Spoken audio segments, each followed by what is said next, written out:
not going to be sharing any phone numbers, home addresses. We're just going to get to the nitty gritty of things. We're going to sit down. We have a beautiful one-on-one conversation. This is an extension of our one-on-one conversation series leading to our debate platform. I'm having conversations with amazing and interesting people with unique perspectives on things. I challenge you to listen. I challenge you to hear two different things, two different skills. I believe Joshua is a very intelligent man. I think he has something very important to say. Whereas I don't agree with 100% of anyone that I've ever spoken with on Earth, let alone on this podcast series. I think that's because I have my own brain and it's just mine. I'm the star of my own reality show. Joshua is the star of his own reality show, and we ultimately are two men with two sets of ideas, two different perspectives, two different temples, housing two different souls, and carrying two different perspectives of life. And with that, you've seen here in the first 7 or 8 series, very vast interlocutors, for a lack of a better word. But here I'm hoping that we're going to just dive in, look at worldview, exchange ideas, and see if we can come up with at least one way that we can make this world a better place. Joshua, how are you?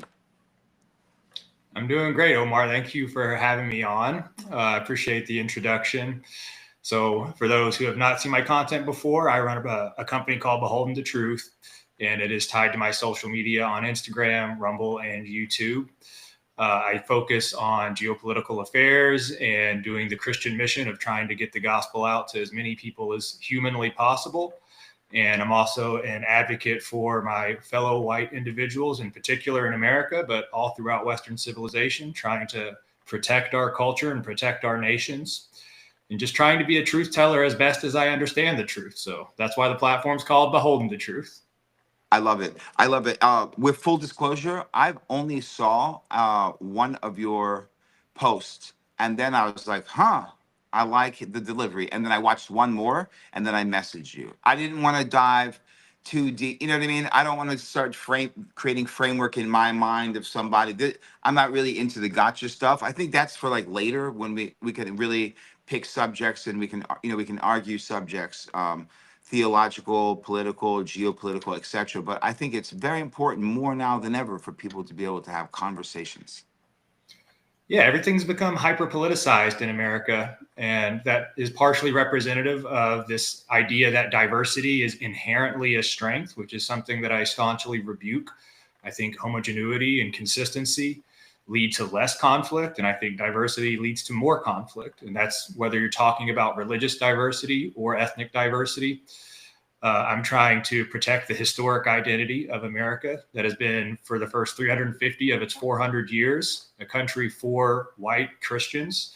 And that is my mission. And it's not, oftentimes it's misinterpreted to mean that I have animosity or hatred towards people who don't fit those two criteria. But that's not the case whatsoever. And I think every nation has a right to protect itself, but every nation is defined somehow. And in my opinion, it's not defined by legal doctrine. It's not the United States Constitution that defines America and how it became the most powerful country in the world. It is its people and its faith that made it so powerful and successful. And so if you start messing with those variables and leaving everything up to a diverse people and a diverse set of religions, then I think you sweep the legs right out from the country. And you see this as in the present moment as somewhat of an emergency, or at least do you see this as an emergency, or do you see this as a potential problem in the future? Like where do you see this national identity or this core essence of America that you described? Like where do you see it? Are we on DEFCON 3, DEFCON 2? Like where are we on that?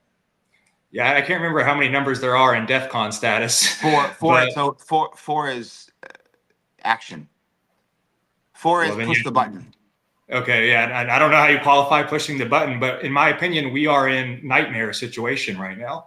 And I can try to elaborate on that just from an objective, factual, empirical point of view. Let's do that. But first, let's ask some clarifying questions, because I have learned that people have very short attention spans. And even when they want to listen, immediately, it takes a lot of time to be able to listen to someone, and when someone's speaking, not Mhm. have your thoughts eventually be louder than theirs. And that happens to the average person within like 10 seconds, because Yeah. because seeing is believing. So they take one look at you, they've framed everything, and as soon as you're talking, you say like two or three keywords, whatever they are for them. Now their brain is so let's clarify some stuff. Mhm. You would you call yourself a racist? I would need to Against. know what you define racist Yeah, as. not pro your race. I think if you're not your race, you're you're a silly bottom, right? Okay, like you should be pro your race. I'm talking against. Like, are you against any specific races or other races or any of that stuff? Like, No, I have no ill will. I don't okay, wish any kind of harm. I certainly don't want to subjugate entire other races of people. I don't think that they're worth less in God's eyes than white people. Anything like that. Things that are often said slanderously as an attack against people who advocate for whites. It is an unfair allegation. And I know you're not making that. I'm just agreed. explaining. And we're gonna get into that because it's 100%. It's 100,000% true. Actually, I would say that white men are the most attacked ethnic group or race in the world, especially in America, and it's coming from here first. Actually, and I joke around with one of the directors of my organization, Todd Hazelhorst, who's like a 6'5", 260-pound big German white American guy from Kansas. You know what I mean? I'm like, listen, man, you got to straighten the back, dude. Yeah. Stop pandering to, like you're a bear and be a bear. Stop trying to pander to these LA, liberals, so that way, And I get it, like that, I get it. But so just to confirm for the people who are already framing this stuff, you don't have Yeah. any ill will towards any other races because your perspective that you take a fundamental Christian perspective. Like your worldview is based through your Christianity, Yeah. 100%. Christianity where always supersedes everything else. which is through the Christian lens that you're describing. You see souls, humans, humanity as one. And when we're talking closer to home, that's where we start talking about races or national identity. You're not putting, like, for example, that the National Socialist Party of Germany became the Nazis because the National Socialist identity became superseding any theological, any worldview. Right now in Israel, you see people taking the Zionist ideology, which is also, I mean, the isms are the same, and that's superseding anything, including Torah. I've had several rabbis on here, one of which was pretty anti-Zionist, I would say, and he described it perfectly what it is, which is an ideology. It's not, how can you have a gay Zionist? Moses would stone them. That doesn't make any. It doesn't make sense. So now that we've clarified that you're definitely not a racist, you don't wish any harm or ill will towards any race, individuals. How about other religions? Are you against any other religions, or are you just kind of like, Well, this one's actually pretty straightforward. I would tell anybody the same thing, whether they were Christian or not. If you read the Bible in the book of John, chapter 14, verse 6, it says explicitly, and this is Jesus talking, I am the way, meaning singular, he's the only way. I am the truth, the only truth, and I am the life. And then the next sentence, he clarifies just to make sure that's not misinterpreted. There is no way to know the Father except through me. And mm, so that's not like a Josh opinion or a pastor's opinion or something like that. That's Jesus's words in the book of John saying there's no way to know God other than through Jesus. And mm. so that, in my opinion, simplifies the conversation about what is the truth about all these other religions. Are they also relationships with God? Are they different walks with God?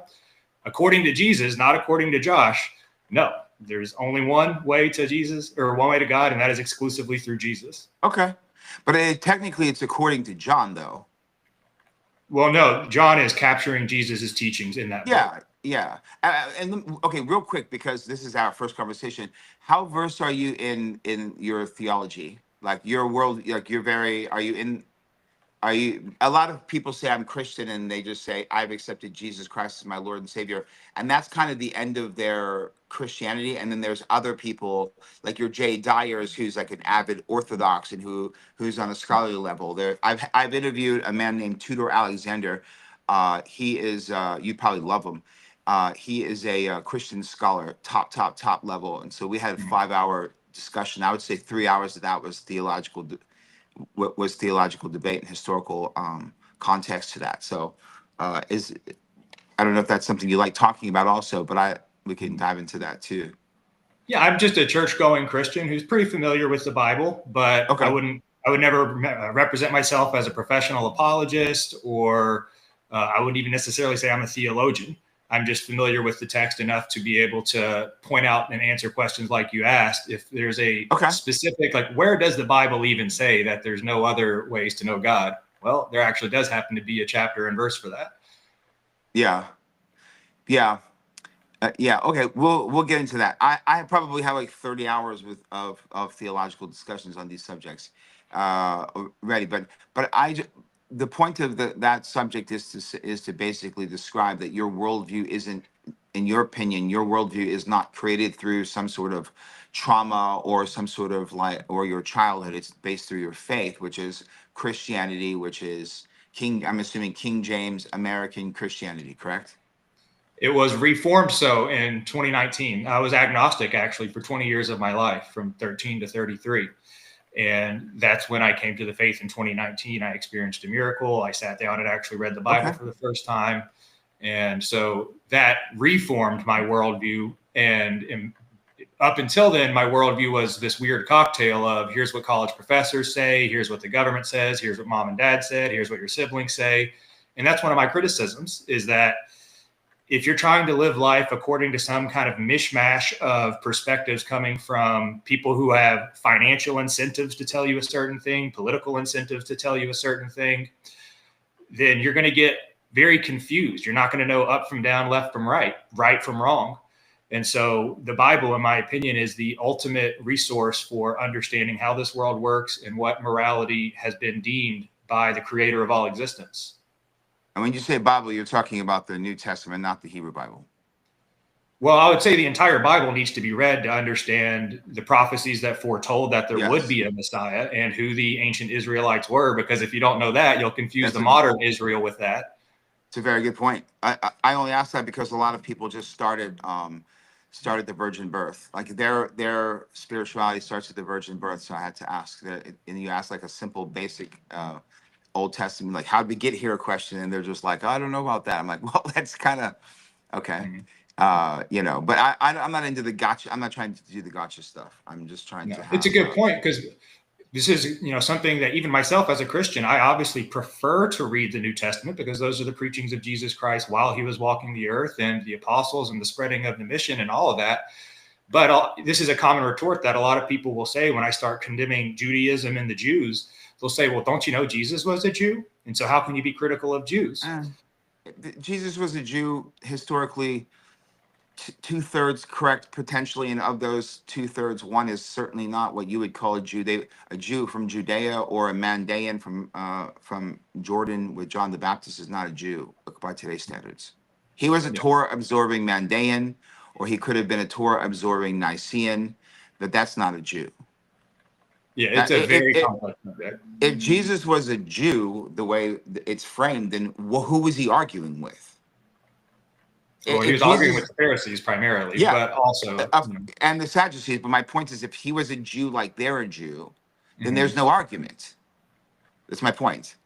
There would be no argument if he was a Jew like them. What people don't understand is the historical context, because they just say, "Oh, Israel." They don't understand that Israel was only Israel, and as form as in the perspective of a unified kingdom, it was only during a very short amount of time during King David, the entirety of King Solomon, and within 1 year of King Solomon dying, it was over. So historically speaking, any scholar can or historian will say it was 86 years, and average they generally say was about 82 years, which means that they were only on the same page of northern and southern Judea, like Judea and Samaria. Israel was unified in one ideology, even one perspective of Judaism, for about 82 years in the history of the world, right? So and guess how many decades of fighting back and forth of that? It took decades of them to get there. So when Jesus appeared, this is not some like kumbaya, everyone here is Jewish situation whatsoever. He was not the first one. There's at least 8 other people within the same decade he came that were were in, I guess you could say, speaking truth to power from whatever perspective. He was like one of six others that were crucified for similar things. Not saying that there's any correlation between the messaging whatsoever, but there was no there was no uniform Judaism when Jesus was walking into there. It was never. There's no uniform Judaism now. There's no uniform. Even Islam has two splits, and that's like the most unified of them. And Yeah, and soon. when and when you inspect any one of them, you will see the same way that we look at America and we stare at it and we see all these 50 nations. That seems to be the human thing. Seems to be what we do. You know. Yeah, we fragment even within singular what we call races, which is still just a construct to kind of understand Yeah. people coming from a common geography. And we fragment within religions, as you see with 1,000 Christian denominations, and then even the original church fragmenting into Eastern Orthodox and Roman Catholic. So it's 26,000. There's 26,000 I read last. There's 20. No, literally yeah. there's Christian denominations 26,000. I believe That's it. not that bad. It's a Hindus problem they have because 22 million. Hindus have 22 million gods. So that's not. oh, yeah, if you put it in that perspective, okay, that makes me feel better. How many breeds of white race is there, you think? Breeds of white races. I mean, I would say we Yeah. all derive from the same common ancestors in Europe. Is the Okay. simple answer to that. I don't know how you would Okay. distinguish multiple races within that. Like you obviously I have ethnicities, individual nations sliced out. Okay. So race, then subcategory ethnicities. Yeah, yeah. Okay. And then within ethnicities would be culture, which could be created through countries you live, time periods you live, et cetera, et cetera. Languages you Tradition. speak, heroes from your local community. Yeah, everything from cuisine to art to all that stuff. And what you see Yeah. though is when you're talking about, because this is how people will try to deracinate the idea that there is something cohesive about all whites versus, because they say, well, I mean, Italians are very different than Germans and Germans are very different than French. And so how can there Yeah, of be some course. kind of connecting culture? That may be true. However, when you look at the commonalities across the various European ethnicities, they share far more in common with each other than if you were to compare any of them to African culture or any of them to Asian culture. And the same is true within those geographies. You know, if you pick one of the 50 plus African cultures or countries with a specific culture, whether it's Sure. Nigeria, Kenya, whatever, it's clearly going to look a lot more in common with one of the others in Africa than comparing it to Europe. And that is partially genetically driven. That's ironic because if you were to ask me, I would say if I'm looking at like Europe, like what Europe through like the white races of Europe, and if I were to look at Africa as the black races of Africa, I would say it's kind of similar because black people in Africa, African black people, there's a very big difference between an Ethiopian and a Nigerian, and there's a very big difference between a Somalian and a Sudanese. And let's keep the Arab African, like let's Morocco, let's leave that alone because that's kind of a transition. That became its own kind of race. The transition between Arab and African, and then there's Arab African, right? Yeah. So that's a kind of its own race by now because it's thousands and thousands of years. But and I would say, a French person and a Swedish person, that's pretty. Well, you would say they're both white, right? A French person and a Swedish person or a Norwegian For sure. person, and Yeah. a German person. Uh, what about a Russian person? Clearly white. Okay, Yeah. agreed. Yeah, Slavic clearly. people are obviously white. Maybe they're Yeah. the most white, like the You could argue, purest white. yeah. I don't know who would actually take the crown. I don't know if you're looking at the Nordic people. Some people would Okay, say that. Nordic is up there. Yeah. Nordic's up there, and the Slavic people, probably. Yeah. Who have, obviously a chapter of suffering in their past being slaves. So it's one of these things where we try to play a pity party and isolate individual ethnic experiences or racial experiences and say they But had they it were worse than enslaved. some others. They were enslaved through white. They were enslaved through Vikings. They were enslaved. They were enslaved through white people. That's what people don't understand. The Kievan Rus, the Slavic people as we know them, they were first slaves to the Norwegian and Scandinavian Vikings for Well, hundreds of sure. years. Same is true for Africans enslaving other Africans. Absolutely, So it's like there absolutely. is That's no my point. uniqueness to human slavery or even slavery in the New World. Like it's just a part of the human life on this planet, and has been for thousands and thousands and thousands of years. They say Slav means slave in old Scandinavian, and they would come down and they'd grab them and bring them up and use them, and eventually, when Christianity, after they invaded England and France and kind of started settling down into those countries, Christianity kind of started spreading through the Viking empire, so to speak, and then they kind of spread it through what modern day Ukraine and Kiev, and that began. That's about it's 1,000 years ago, 1,050 years ago. It's an amazing story. Okay, so white European. So in essence, you're saying when you say white, we're talking about the white race. We're talking about the white European race. What about people from like Sarajevo or? How do we determine who's white? Like, am I white to you? You look white. Yeah, I would say this is one of those things where people want to obfuscate and confuse the subject as if this is like really hard to figure out who's actually white and who's not. If you go out into No, your we have city and DNA. We have DNA.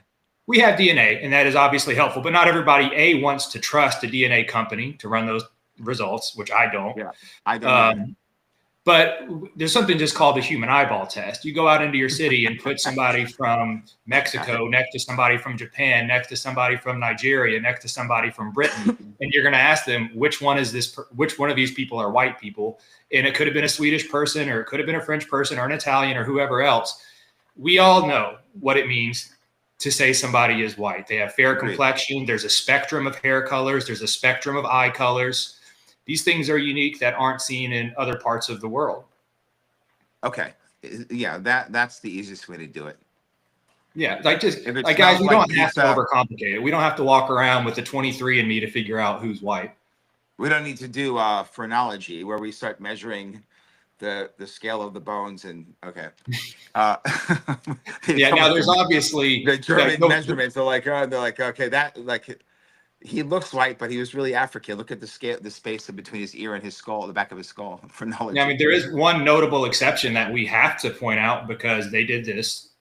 The people who call themselves Jews, 85 to 90% of them on the planet, are not a different race than the rest of the whites because they're all derived from Eastern Europe. They are white people. They have adopted their own created ethnicity that they call Jewish. And that is obviously for many different reasons, especially in the last 150 years. But that's the one asterisk that you have to put when you ask, well, who's white? Because Jewish people, many of them will want to self-segregate and say, whoa, whoa, whoa, I'm not white. When you talk about white supremacy, white colonization, that has nothing to do with me. I'm Jewish. And well, they say white, the white American white presenting. Let me see. The white presenting Ashkenazi American Jewish person certainly plays the white card when it's necessary. Ben Shapiro was presenting himself as a as a little white boy for years and years and years and years and years. I mean, he was obviously Jewish. I'm not. And again, for when I say this, if someone's a Torah observing Jew and keeps the Sabbath, they're a Jew to me. I don't. If you're a Torah observing, it doesn't have to do with kippahs.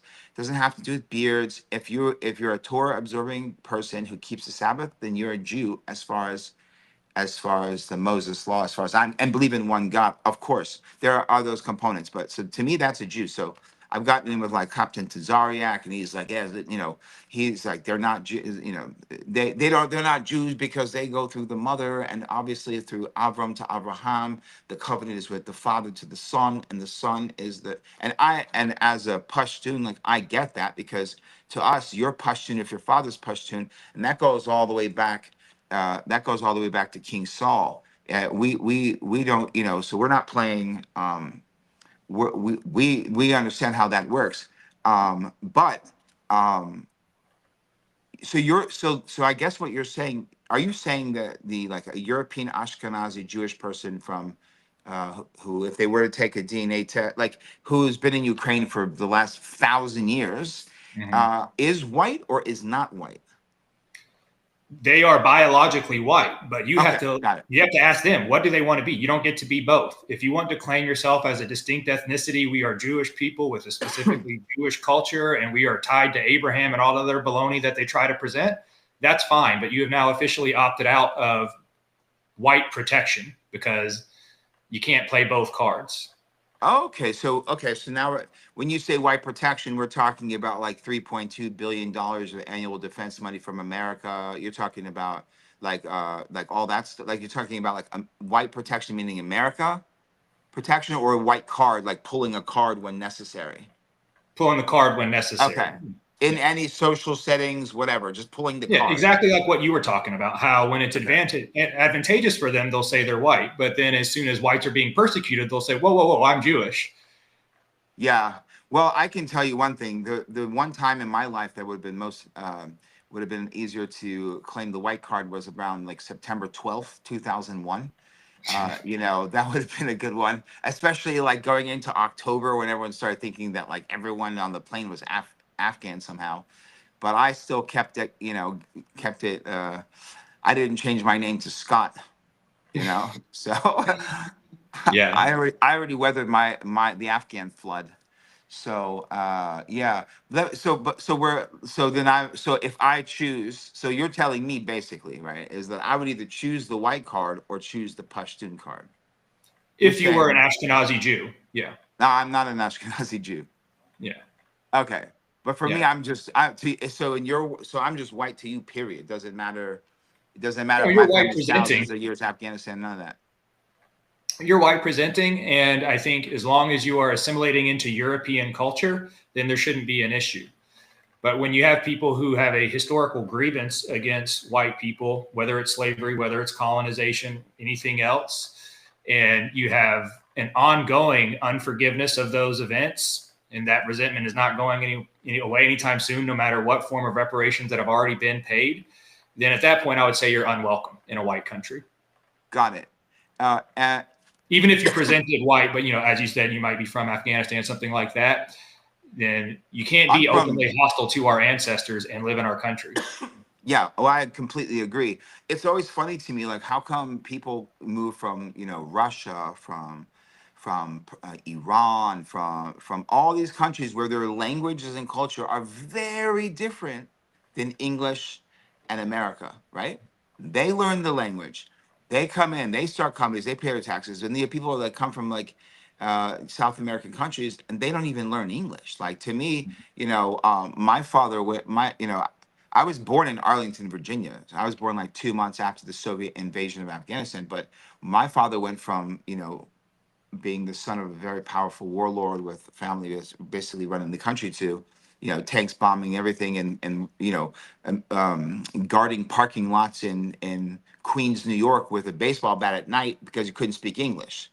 And he learned, what I mean, still has a crazy accent, like he literally just arrived, but he's been here 45 years, like, but you have to put an effort. So I'm completely with you as an American. I'm completely with you. I don't think we should be having outside of airports, perhaps like DMV, things like that, to have the different languages. I don't think we should have. I don't want to. I speak Spanish fluently. I don't want to see everything in Spanish everywhere I go. By the way, nor do I want to see it in Pashto.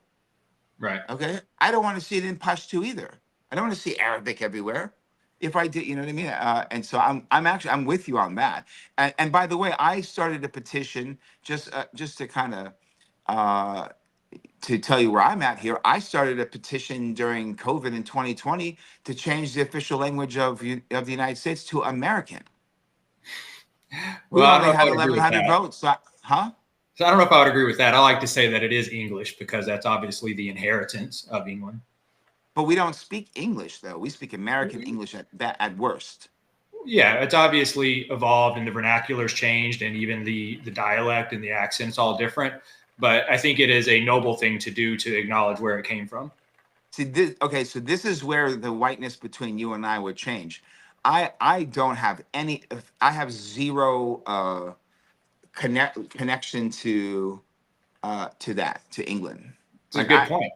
Yeah, so this is actually interesting, right? Like, for example, I actually completely despise the British. For example, the British invaded Afghanistan 3 times in 100 years, and when they lost every single time because they took India and they took the history, rewrote the anthropology in English, and so everything in the world is Indo-Persian. Well, here's India, here's Persia, and in the middle is Afghanistan. So Rumis, Persia, nothing. We have nothing in English. Afghanistan doesn't exist. The history doesn't exist. Zarathustra was Persian. Everything got extracted, the history of that. And now, of course, outside of 56 million Pashtun people, no one gives a shit about this. But it's an Mhm. interesting thing to point out from a perspective thing.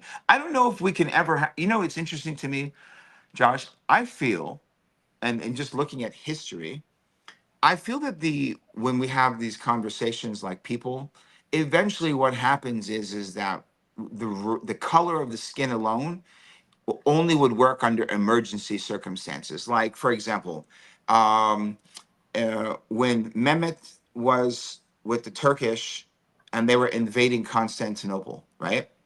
Clearly, there's going to be an outfit difference, right? But at the same, you know what I mean? They have an outfit difference. But beyond that, there was a skin color difference. You know what I mean? Like they Mhm. could tell a skin color difference. But if you were to go to other aspects of the Roman Empire, you couldn't tell. And even though I would say Rome was a white civilization, that you would agree, right? Rome is a white civil. Okay, but towards the end it wasn't, right? Towards the end it wasn't. Um, you had ethnically not Roman people running Rome. You had a Senate that comprised Sounds a lot like men. America. That's kind of that's kind of your point, huh? Yeah, I mean, this is the point where it's the fate of any global empire. When you get too imperialist and you get out over your skis trying to take over territories that aren't even your people, you're going I to agree have to with you. assimilate those people, and Yeah. those people are going to want rights. And over time, those rights are going to expand, and that ends up meaning they start being at least involved with the government, contributing voting, if assuming you have a democracy, and that desire for representation is a human right. Like nobody should hold slave ownership of another human being, Agreed. theoretically. Agreed. So, this is the problem of imperialist ideology that, in my opinion, America needs to be an isolationist state. We have no need to have 100 plus military bases in 100 other countries of the world. 186. 186. Yes, nearly Makes no 200. sense. Makes no sense. $4 Yeah. trillion a year to keep that machine going. Okay. Great. Meanwhile, Uh, we got people who can't eat, and we have veterans killing themselves and can't pay for Medicare and stuff like that. But we have all of I these had to I had to various. fly to Turkey to have a spinal surgery because I got rejected for my own insurance. Yeah, American healthcare is completely busted. My dad and I talk about this often. He's an older boomer, and he's seen a lot of change in America over the last 65 years. And the cost of simply being alive, with a home, with getting medical care, with feeding yourself, trying to have a family, like that stuff is just 500% harder than it was when he was having kids. And that's unfortunate. But this is what happens when you try to take upon the burdens of the entire world and open your borders to the entire world. And you also get captured by foreign influence. Like that's not helping either. A lot of that capture of Sure. foreign influence, that's what's drawing us into Middle Eastern wars for the last 80 years. Like the American people didn't give two shits about what's going on in the Middle East before Israel infiltrated and started lobbying our politicians and stealing nuclear secrets to create their nuclear program. I can It's go on a very long Yeah, thing there. we can go. No, we can go. We can definitely go down that. That's all true. That's all provable fact, right? Yeah.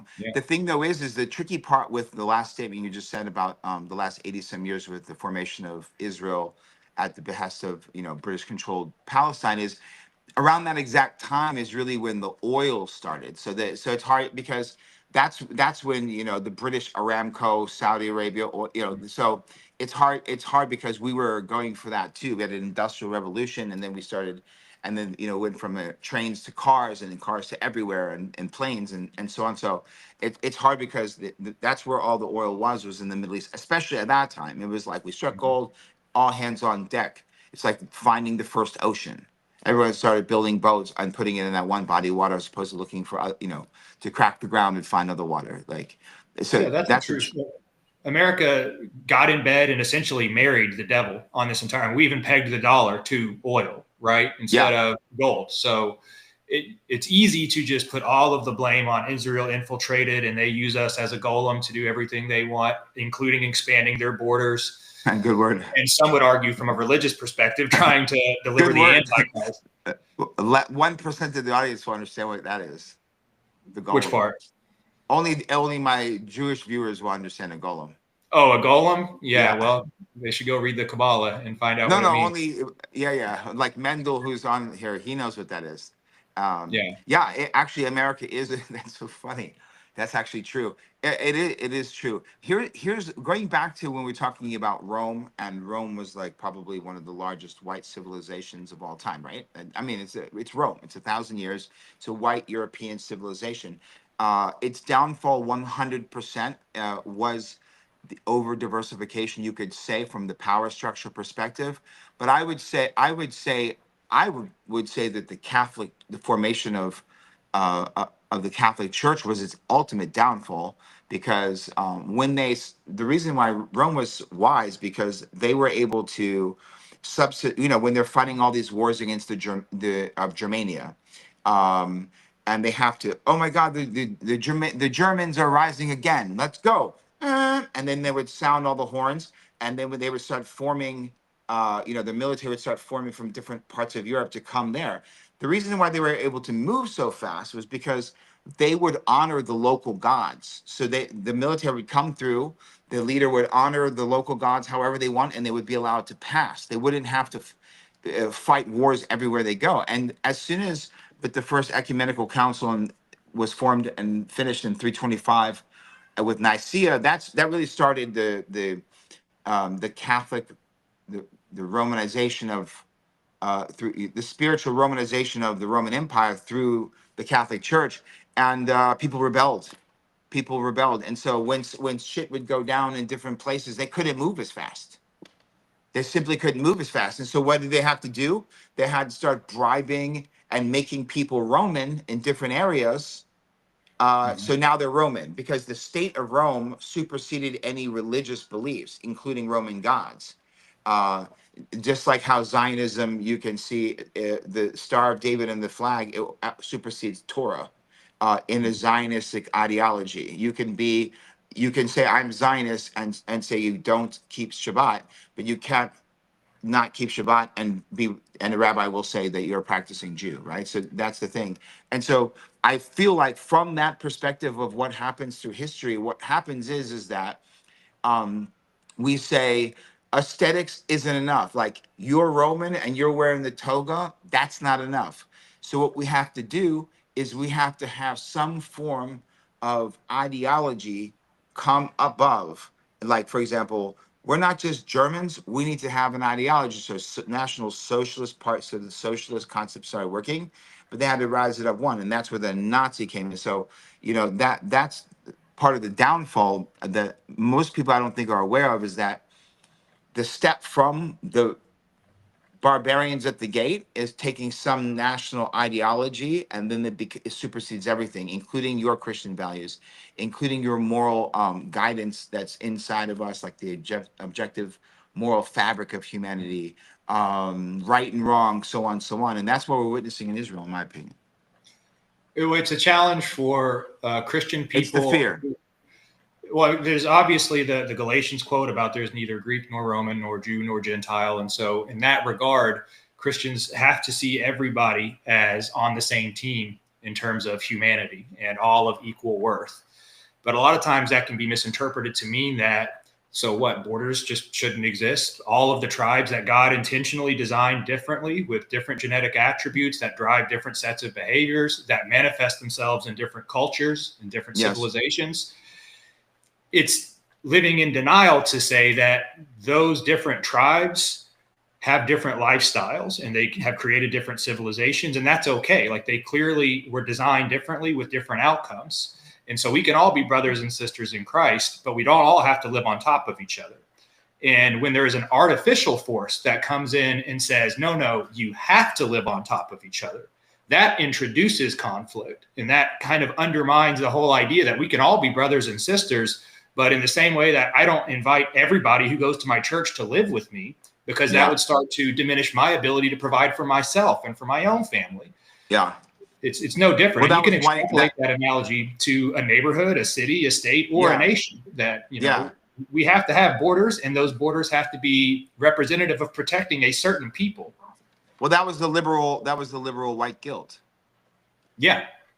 That was a liberal white guilt. Like, you know, I mean, I don't really personally, I don't have any of that. Like, I don't have any, I don't, you know, like, I don't have any like, someone's like, oh, slavery. Oh, okay. Slavery. You know, I got nothing to do with, I have nothing to do with that problem. You know, like you know, I have nothing to do with that. So I don't feel any, I mean, I can see something and hear stories, but my family had nothing to do with American slavery. You know what I mean? And it's like Russian people that come to America in like the year 2016, like they've got literally nothing to do. They had their own problems. You know, it's like, you know, like it's like arguing with Russians about anti-Semitism. Dude, 26 million Russians died defeating the fucking Nazis. If there's one group, in my opinion, that has the most right to say who's a Nazi, is the Russians. By body count alone. I mean, well, a lot of the Ukrainians and Polish and Russians also died under the Bolshevik Revolution, and by a lot, I mean like 50 to 60 million. And the Holodomor is an event that most people don't even know about. 50 to 60 million without question. Yeah. So like the whole, I'm sure you have already been familiar with all the narratives behind the Holocaust and what it's supposed to represent and why it's the boogeyman that we're allowed to never criticize. But the historical ignorance of people not even knowing the word Holodomor, not even knowing about the Bolshevik Revolution, who orchestrated it, who created communism, Marxism, those are all intentional. Like when it's a straight line between the reason people don't know those subjects are because their information diet comes from Hollywood and the public education system and whatever college they went to. And when all three of those are captured by the same people, of course, you're not going to be taught about the offenses of Jewish creations. Yeah. For example, if you say Bolshevik Revolution, you say Lenin, yes, but Lenin's spirit animal, so to speak, was Trotsky. Like you have to pinpoint who creates ideologies, not who created the word racism. By the way, he is attributed for weaponizing that word racism. Well, the concept, the concept of anti-Semitism is a European creation and a European problem. Like in Arabia, there was no like to Muslims, Jews are the people of the book, and the Semitic, you know, Canaan is, you know, greater Israel concept. That's called Canaan. And if you just do a little historical understanding of the land of Canaan and the worship of the various Elohims, not just one called Yahweh, the Elohims. The Ugaritic texts say after the flood there were 70 Elohim for 70 tribes and 70 parcels of land. And before in the land of Jerusalem, now they were worshiping Baal, and we're painting a picture of like everyone was child sacrificing and so on, and they came in and killed all these barbarian satanic pagan. No, that's not true at all. Actually, there was one tribe who were worshiping to Moloch and doing the child sacrifices. And by the way, the word Holocaust, that's a Semitic word. It means burnt whole offering. So they were doing Holocaust in the temple, you know. And so then the question is, who took that word and put it on that event? Happened like in the 70s. Yeah. Someone has to know. Someone has to know the history to apply that. Like, meaning that Nazis didn't call it the Holocaust. It would have to be someone who understands what like a burnt whole offering. The Nazis the Nazis aren't going around. I'm not saying the Nazis weren't doing it. I'm saying the Nazis didn't run around and say, "What are we going to call this event? Oh, let's go to Hebrew history let's go to pre-Kingdom of Israel history." No, of course not.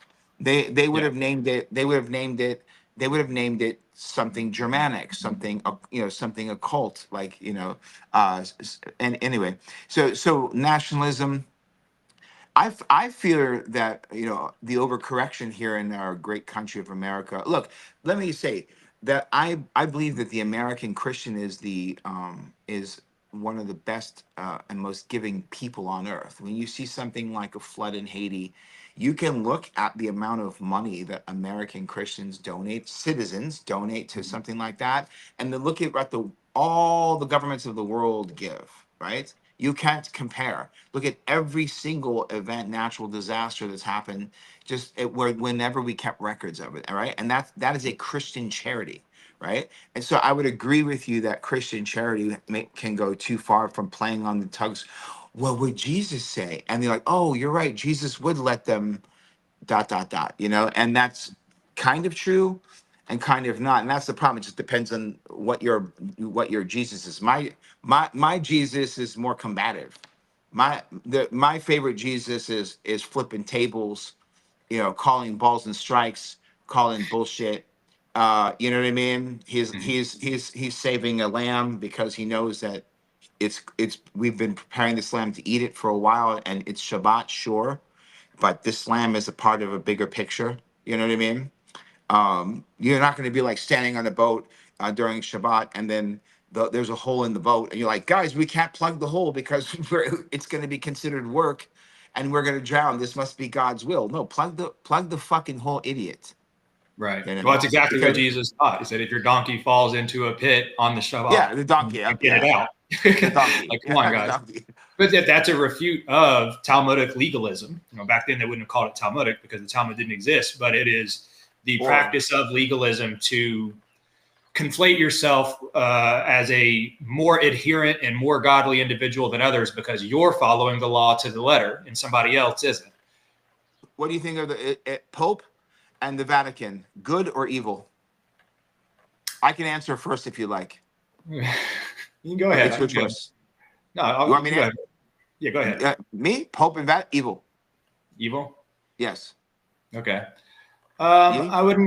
I wouldn't say evil. I would say every organization of men has been and always will be infiltrated by evil. I do believe that it was the very first church ever instituted. I believe that Peter was the first head of that church, whether you want to call them a pope or something else. And I do believe that Jesus understands human nature. And there's a fundamental requirement in order to preserve any teaching, whether it's a science or a religion or whatever.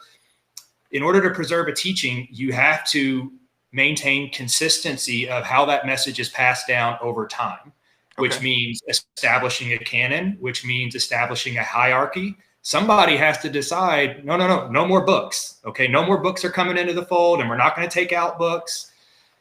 And somebody has to decide ultimately, when Jesus said this is what he meant by it, especially as languages evolve and it gets translated and that kind of thing.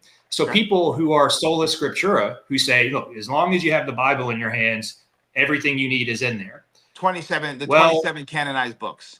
So sola scriptura meaning only the scripts, or first scripts, meaning like this is, and for the audience, sola scriptura is referring to the canonized 27 books, which would be called the New Testament.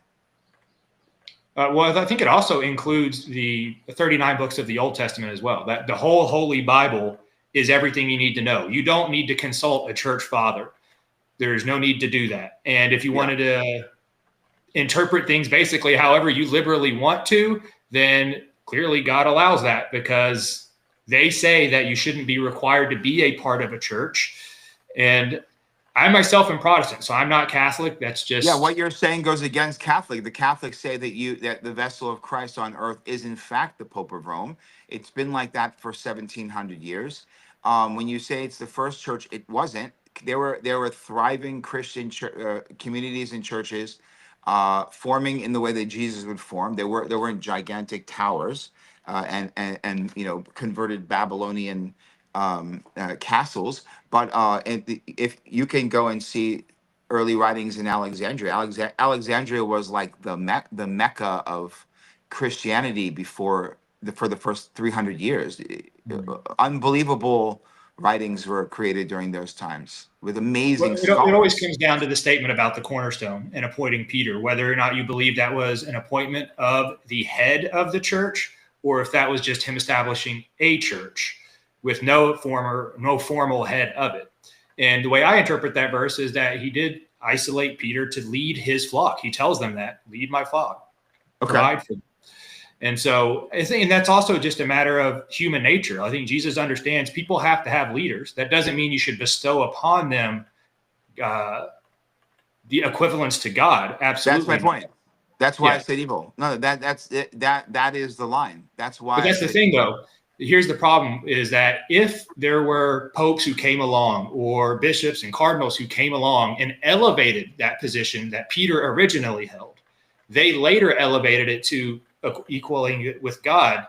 That does not nullify Jesus's direction that said, I hey, we understand what have you're to have saying. an organized church. Somebody has to be a leader of it. You're okay. So you're taking a fundament. You're saying fundamentally the point of what the message was at the beginning, not what it became. Yeah, I see what you're. exactly. Yeah, I Yeah. understand. I understand what you're saying. I Yeah. understand fully what you're saying. And I'm saying that the formation and the concept of the biggest empire, like imagine if this would be imagine if all of a sudden, just it's going to take imagination, but imagine if India took over the world, right? Militarily, right? Imagine, right? It's you'd have to have high levels of protein intake. I was going to say, it's going to To start smelling pretty bad. oh, there was our first racist exchange. Oh man, right? Uh, we did it. We just exchanged white supremacy right there. You saw that? I mean, are they going to argue? Like, who is going to argue that? I yeah, I was just talking with someone about this recently. I mean, one person thinks something smells good, and one person thinks something smells bad. Well, I Like think most people agree that. that human shit smells bad and that you shouldn't do it in public spaces.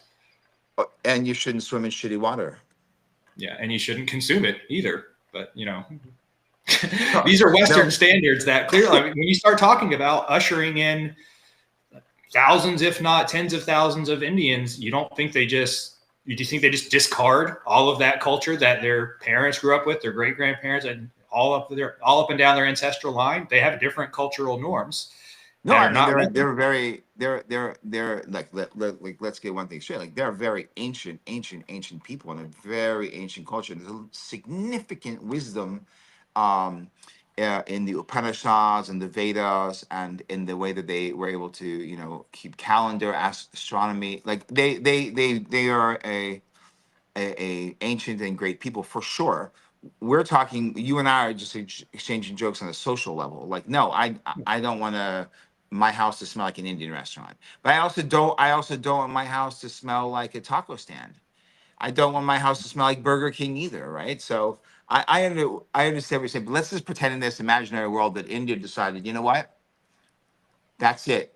We're going to take over the world and we're going to bring everyone into this Brahmanistic global ideology. We're going to subjugate the world and make everyone worship Brahman, and we're going to take over this world, right? Now, it sounds ha ha ha, but at one point Rome was nothing, right? At one point America was, and so everything it has something like that, and so anything is technically possible, right? But the point is that if they were to come in and decide like because with Hinduism there's Brahmanism, there's 22 million different deities, and different people from different areas worship different deities. Now they recognize, just like how there's Elohim, which means gods, and then there was the national god, so to speak. The Yahweh became monotheism. They have that with Hinduism. But let's say Hinduism said all of a sudden we're going to worship Kali. Boom. Now the world has to worship Kali, right? By force. That's what Rome did with the Catholic Church. Yeah, and That's you have the Spanish literally what Inquisition and all that. literally what they did. They killed more Christians in the First Crusade than anybody else. That alone should tell you. It tells you that an institution got infiltrated by evil people and used religion for the wrong reasons. It doesn't say that Jesus did not prescribe there to Has be a nothing to do church with led by somebody My else. statement has nothing to do with Jesus. He was dead for hundreds of years. Nothing to Right. do with his teachings. That has nothing to do with Jesus. I think Jesus would agree with me. If Jesus were to appear today and say, "What's going on, Omar? What's the status quo?" I said, "Well, there's this guy called the Pope." That's all he has to hear. He's going to Rome, dude. He's not going to Jerusalem to talk to the money changers. He's going right to Vatican City, in my opinion. And I may be wrong, Mhm. but I think he's going right to Vatican City. Well, I would say when Jesus arrives, is he going to say, "Show me the church that I asked you to build"? Yeah. Right? That's a fair question. And if you're going to say, like, well, it's the Baptist, or it's the Church of Christ, or it's the Protestants, or in the other 2,000 that you mentioned, he's Yeah. going to say, I told you to build a church. Yeah. I think if Jesus were to take a look at what's going on here, I think he may be flattered or he may be insulted. That's my opinion. Yeah, I mean, Jesus always saw the crunchy with the smooth. If you want to use a peanut butter analogy, he saw the sinner in people, and he still loved them anyway. And I I think that's yeah. Oh that's yeah. what we're supposed to learn from it. Flattered and insulted. Um, John the Baptist. Do you hold John the Baptist to some, like, you're familiar with John the Baptist, right? He's a Well, yeah, of prophet. course, before Jesus, yeah, He's like prophet, at least, like, to you. He was a prophet for Jesus, obviously. So I yeah, hold John the Baptist up very high, is what I'm trying to say. Um, and John the Baptist met his end at beheaded. the yeah, he got beheaded. And so it would be like if John the Baptist, and by the way, at that time of Jesus, while Jesus was alive, John the Baptist was one of the most famous Mhm. holy men in the world, and in the known world. And many people, including his own tribe of the Mandaeans, believed that he was Mashiach, that he was the Messiah. And so that's why in the New Testament, many of these apostles are kind of emphasizing that Jesus was above John, Mhm. there's a lot of emphasis on that because of the time period and the belief systems and comparisons, right? You're like Kobe, Shaq, Jordan, LeBron, so that's kind of what was going on. I like to keep things so that people can, like, oh, that makes sense, like, quick. Um, I think if John the Baptist saw me, let's say I considered him Mashiach, right? And in my here I'm wearing axe. I think he'd be like, "What? Are you stupid?" I'm like, "No, no, it's for you." He's like, "Yeah, you dumbass. I got my head cut off. Why would that have anything to do with me?" I think that's how Jesus would feel about the cross. And then the cross is a trick. So instead of paying attention, putting your energy towards the light or life of a Christ, you are crying about the suffering. You're grounding negative energy as opposed to, but that also is the narrative, because if you don't think he died for your sins, so it's a double-edged sword that the Christians find themselves in. Well, when acknowledging the crucifixion, the single most important event in human history of it all life ever existing, it was the single most important event ever, and it happened on a cross. I think that there It are did. arguments to be made that It viewing did. Christ. Go ahead. No, no, I'm saying it did. It's not a. I'm not arguing the historical context. I'm agreeing with the entire historical context. Caiaphas, the cross, the whole cross thing. I'm saying Mhm. that I don't believe, like, if I believe Jesus to be my Lord and Savior, I can't imagine wearing a cross because it goes Mhm. against his life. Literally, it took his life. Well, it was the stage for his sacrifice. I mean, that is the moment where he endured the sins of the entire world in a single moment and cried out to God that, why did you forsake me? And it's that moment. I don't think it's such a controversial thing to see that as this is the stage. This is where it happened. It is where he was raised up, as was prophesied he would be, for all of us to see. And so to wear it around your neck or put it up anywhere else, it was raised up as the prophecy foretold that it was. So to stop raising it up seems a little counterintuitive to me. But he only made the sacrifice once. The cross was raised. Jesus was put on it, and from your worldview, he died for the sins of man. He then he was taken off the cross, and the cross was put down, and then his right. And tell me if you agree or you disagree. I'm going with what I think your belief of the Mhm. story narrative is, and then he was buried, and 3 days later he was resurrected. Right, and Of that's why course. he okay. That cross is done.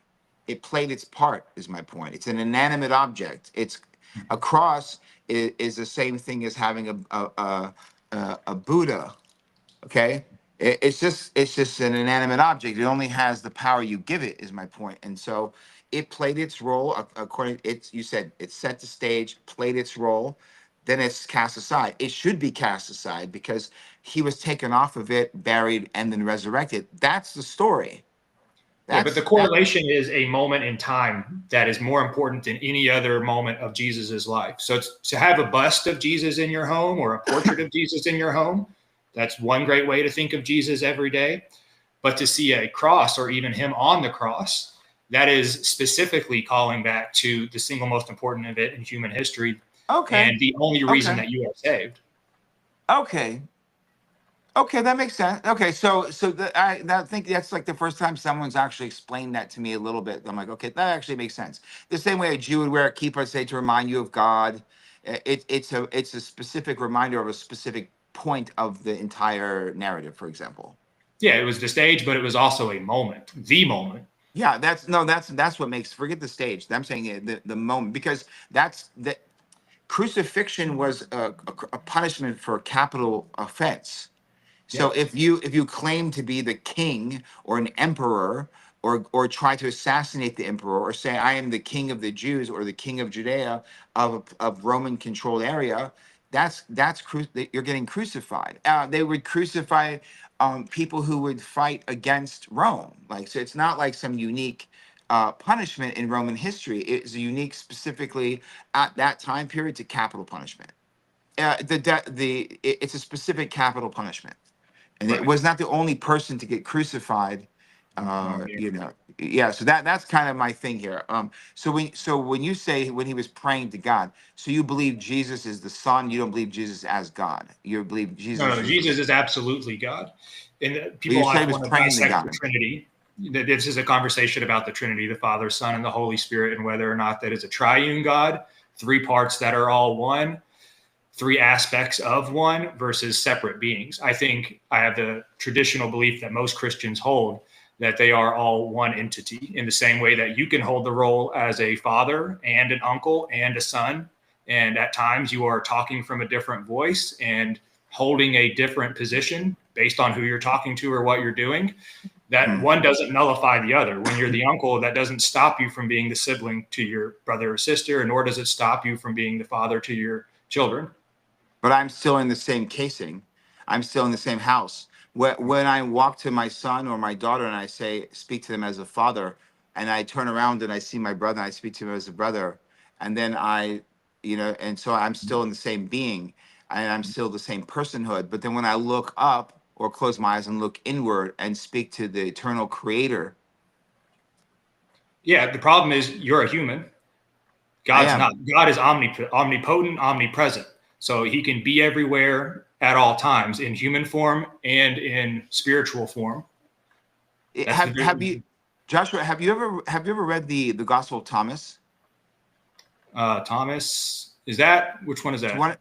Well, Thomas the Apostle. It was one of the Gospels that was found in the 40s during Qumran. It was part of the Dead Sea Scrolls.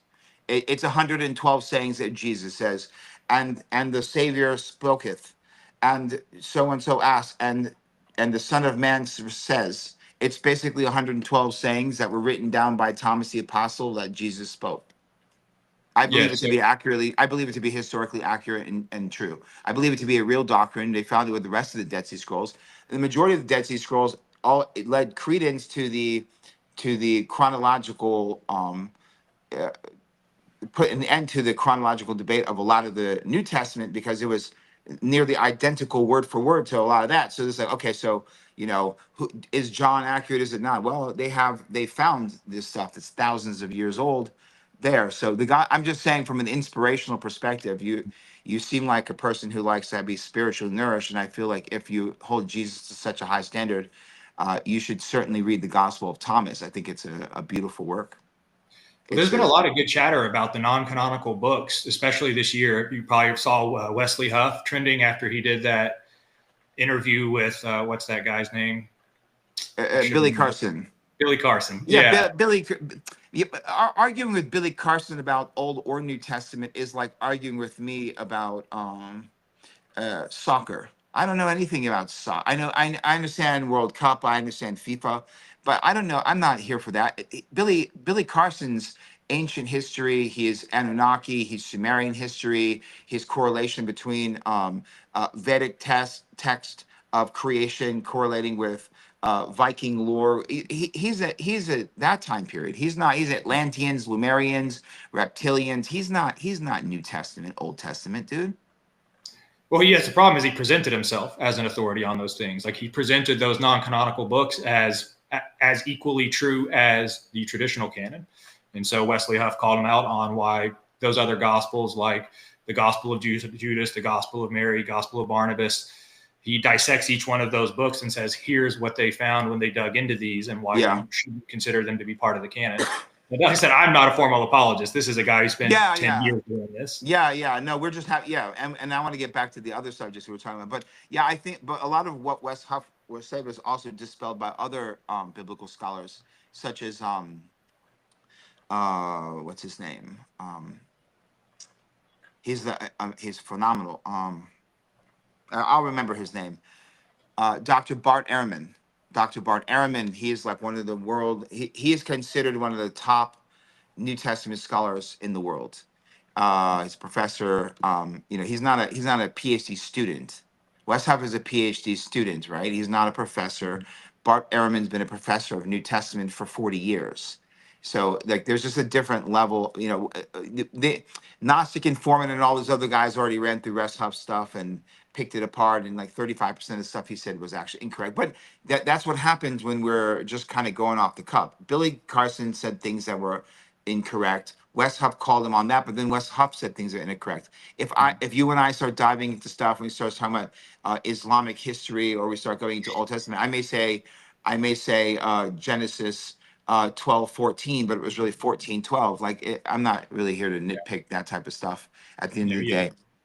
You know what I mean? Like, oh, West House, we're burning everyone at the stake for one miscalculation. Billy Carson plays a distinct role, and his lane is not New Testament. And if he presented himself there, he'd probably changed his profile now on Instagram. If he says New Testament scholar, that doesn't say it anymore. He did get kind of crushed on that. For sure. But I'm not really a fan of Wes Huff, to be honest with you. I like, as far as Christian scholars, Dr. Bart Ehrman. Um, he's probably one of the best. I like listening to Jay Dyer. I disagree with him significantly, and I've been trying to debate him for like 7 months. He won't do it. I'm going to clip that and put it on social media because that would be a good one. I like Jay Dyer, but I completely disagree with a lot of the stuff he does. I disagree with a lot of the hardcore Orthodox apologists because they're ultra aggressive. It's my way or the highway. And at the end of the day, if you say, listen, I understand, I feel your passion, and I understand intellectually what you're describing it is intellectually genius. You've had thousands of years to have that developed by some of the greatest minds in the world. Imagine if the Vatican was Harvard for 2,000 years. So it draws in the geniuses from everywhere, right? So you have the ability to really explain the unexplainable. You have the ability to take circular reasoning and make it so circular that it looks like you're standing still. You have the ability to say 1 + 1 + 1 is not 3, it's 1. Here's why. And that's the thing. Like, you can hit the apologetics as much as you want, but you have to recognize why someone can ultimately, after listening to everything, can say they don't agree. You have to. If not, you're just imposing your will, and that's what Jay Dyer does. He likes to, he'll pull the race card as soon as you disagree with him. Can God be a mountain? No. Can God be the statue? No. So then how can God be a man? Oh, and then he goes, okay, then he has to pull the race card. It's like you're on tilt in 10 seconds. You and I have been having a conversation this whole time. We're just having a normal conversation, right? Do I believe? Yeah, I haven't watched much Jay Dyer. You don't, or do? I don't think I've ever watched more than 1 minute of him. I've seen some viral clips here and there, but I've never sat down and watched any of his content. All right. Well, I'm going to use this so I try to bait his ass in. and then you can watch that debate. How about that? What's your political perspective? I'm assuming you're not solely sola scriptura Republican or Democrat, because they're Hegelian Yeah. dialectic shit, right? What is your Yeah. Hegelian dialectic, false dichotomy, 100%. yeah? Two wings of the same bird. Pick whatever metaphor you want. To the audience, it's a false dichotomy means it's in essence it's actually the concept originally is a Jesuit development concept, and so it's basically the false dichotomy or the Hegelian dialectic.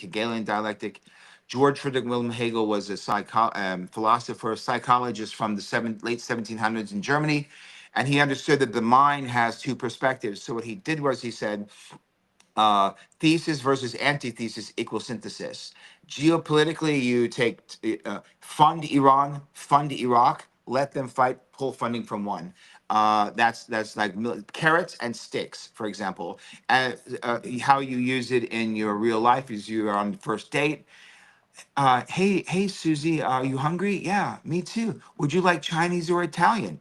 It doesn't matter which one she chose because I gave her the two choices. It's the false illusion of having only two choices. So that's false dichotomy. That's Hegelian dialectic. That's Republican Democrat. That's black and white. That's AFC, NFC. That's Pepsi or Coke. Yeah, very well summarized, man. And the sad thing is like, you and I are obviously pretty well studied and up on politics and get all that, but the average population just doesn't. Like, they You have really a lot of books behind you. Yeah, well, that's actually that middle row there is a vintage set of Encyclopedia Britannicas from 1958. And you want to know what word is not in there? Holocaust. I was about to. I knew. I had a feeling. I could feel you through the phone. You were going to say that. Yeah, I heard that. You know other words in there that is in there? Palestine. It is, absolutely. Yeah, of course it is.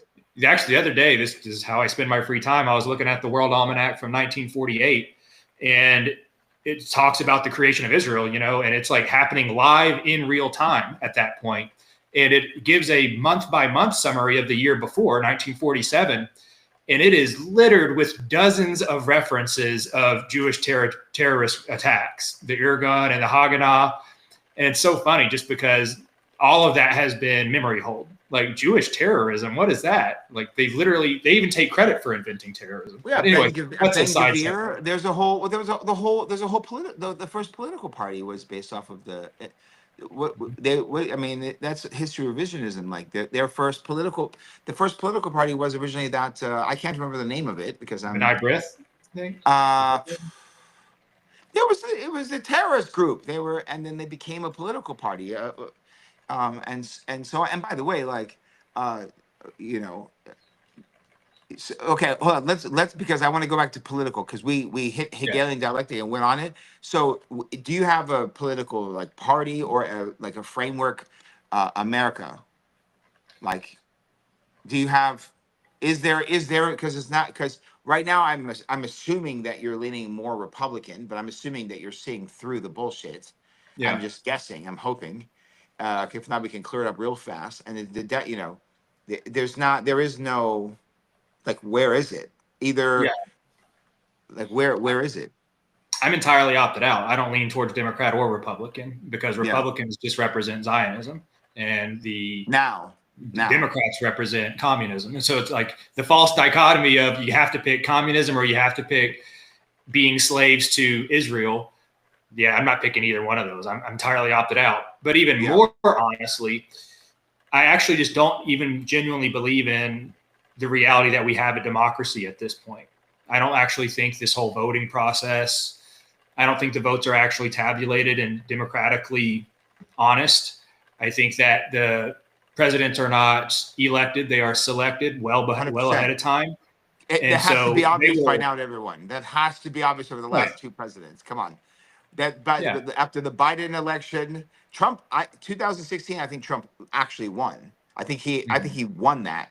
But Biden after that was selected, Trump this time selected. That was obvious. Yeah, for sure the last two, which does bring into question how we were able to break the matrix if that's what happened in 2016. It definitely seemed like it was. it was There's not no what other. the party wanted. But then they immediately shut him down and neutered him. And so, and he immediately started taking money from Israel, which you can kind of take hand in hand. I don't think Trump knows as much. Trump's a New Yorker, right? He grew up with money, right? His father was wealthy, right? And then he became wealthier, and he was a New York socialite. And there's no way being like in New York, like I live in Miami, like there's no way you're in like New York or you're like in Miami and not know lots of Jewish people all over from your whole life, right? So Yeah. I don't think Trump really understands that stuff. I mean, he is literally surrounded, like he is fully immersed in APAC in pro Zionist. And by the way, he's just for the record, there's I think there's only I can't remember exactly, but I think they said there's 6 million Jewish Zionists in the world, and there's 56 million Zionists in America alone. They're all Christian. Christian Zionists. Christian Used to be. Zionists. The dichotomy. I'm going to do a whole thing one time. Maybe we should do it together and explain. Like, do the Christians and the Jews understand like the? So okay, Zionism. Let's go. Red heifer. Like, do we understand like how that's supposed to like how that ends between the two of you guys? Like, do we understand? Yeah. How that's supposed to go. So, do you have any political? Can you name anyone that you think is like not a completely corrupted, dirty American politician, sell out to anything? Thomas Whether Massey. it's That's it. Massey, yeah, but you know why he has a fortune. He has like $150 million personal fortune, and he lives in a cabin. So Yeah, he he goes doesn't off to live. he doesn't have to get sold out. Mm-hmm. Which I mean, that Who, just represents the only way you can maintain your integrity in politics is to be entirely self-funded and have lived such a morally righteous life that they don't have anything to blackmail you with. yeah, that's the thing. That's why RFK is with Rabbi Shmuley, because they got everything on him. They he was he at least was an honest person and open about his drug addiction, but drug addiction mixed with alcohol. I mean, how many times did he how many times was he a bottom, or how many times was he a top? But they definitely have some video footage or something, because he bows real fast. Do you remember during Black Lives Matter when white people were kissing the shoes of black people? Do you Mm-hmm. remember that? Yeah, I was That's in Portland, exactly. Oregon, hyper liberal. You were what the hell were you? You were a liberal in Oregon? I was not liberal, but I was living in Portland when BLM Oh, happened. oh my God! I thought I said you were hyper liberal living in Portland, Oregon. I was like, No, that's no, a amazing transformation you did in a short amount of time. no. But I Oh was my God! agnostic when I lived out there, but it was living in actual Sodom and Gomorrah. And along with the miracle that was granted for me, and reading the Bible and learning about Christianity for the first time. But that was the stage where I discovered what an actual hedonistic, godless society looks like. That Have you definitely not moved been to me closer. LA, or have you not been to? Not in any kind of meaningful way. I've taken like 3 or 4 day vacations in LA, but living amongst it, it's an entirely different thing. That's true. That's true. Fully embedded in the belly of the beast will let you get the full smell for sure. Yeah, like I was there. They decriminalized all drugs. Black Lives Matter destroyed the city. All the LGBT parades all the time. Openly, I mean, if you were a Trump supporter, good luck. Like it was open season on Trump supporters out there. So when I go and I make fun of people, and then their first response on Instagram is they tell me that I'm a white supremacist, I should take that as a as an honor, even though like my name is Omar Ahmad Zaid. I'm like, you idiot. Yeah. Like even Omar, like where's Omar? Like where does that come in? Like I'm really sick and tired. I see these videos of these like this like Hawaiian guy, and he's like, hey, random indigenous guy here. Just out of curiosity, when was the last time that you realized that you're walking on indigenous? And I'm like, shut up. I was like, stop. I was like, why don't you, if you're so mad, why don't you pick up a fucking weapon and make a move, or shut up? Like that's how I feel about it. And he's like, oh, that's just you being whitewashed. And I was like, how am I? How is I'm that's Afghan, dumbass. We have you seen what we do when we think that you're taking our land? Have you ever Mm-hmm. seen how we respond? Okay, there's no such thing as Afghanistan. Afghanistan's 56 different, 80 different tribes that all hate each other. Okay, and only when a foreign invader comes, then we form like transformers, like Voltron, and then you see what Afghanistan only is real when there's an invader. After that, there is just provinces and governors and tribal. We're biblical. We're biblical Moses law. You know what I mean? The whole cutting off a hand if you steal, that's biblical law. Like, so it's like, whereas, by the way, I don't agree. I'm civilized. I don't agree that's how it should be, but I'm not going to pretend that that's not directly from the Bible. I'm Mhm. not going to pretend for a second that that they know that it is directly from Moses's law. That's Yeah. not that. So in one hand, I'm like, oh God, and in another hand, I'm like, You know okay, why they well, feel that way. have you ever how versed are you in like Old Testament Hebrew Bible? It's Moses. Yeah, I've read it. I just don't study it as often as I study the New Testament. But you're Okay. right. Like all of those stoning people and what the condemnation and the death penalty for, in fact, almost all sins, like just simple adultery can get you killed. And 100%. That's yeah, then. so like that's where like you kind of have to scale things back a little bit if you're going to participate, at least in Western society, and say, obviously, all that stuff is nullified if you're a Christian who is following the New Testament, because none of those teachings continue forth under the new covenant.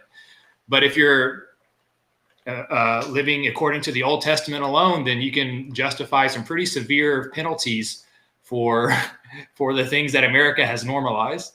Yeah. Yeah. So for me, when I look at the Abrahamic faiths, right, specifically Judaism and Islam, specifically, um, the way I look at it is like, you can look at Israel as the covenant between when Jacob wrestled the angel and he became Israel, right? Which means he who struggles with God, which is ironic.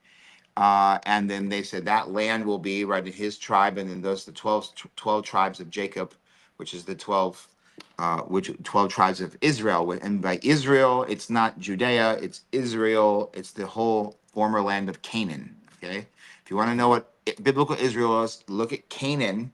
Boom, which is part of Syria, Lebanon, part of Egypt. That's called Canaan. That's what Netanyahu is talking. Malachowski is talking about with Greater Israel, and so.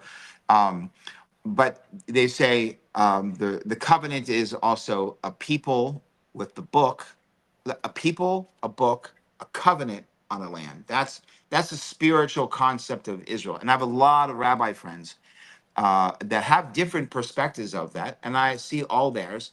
But one of them, and if you look at historically the rabbis, they say that there is no Israel unless the 12 tribes are there. So even if you get the land, there is no Israel. The covenant is not there until the 12 tribes, the 12 sons are all united. Israel is united. That's Israel through the loin of Jacob. Abraham, Ishmael, Isaac, right? Jacob, and then his 12 sons, and that is Israel. That is the connection. Now you're Christian, so you say that all went away with Jesus. I get it. I'm just going there was no Yeah. Jesus at this point where I'm talking. And so with that covenant, if you still hold true to that covenant, in essence, if someone today says I'm a Jew, in essence you're holding to that.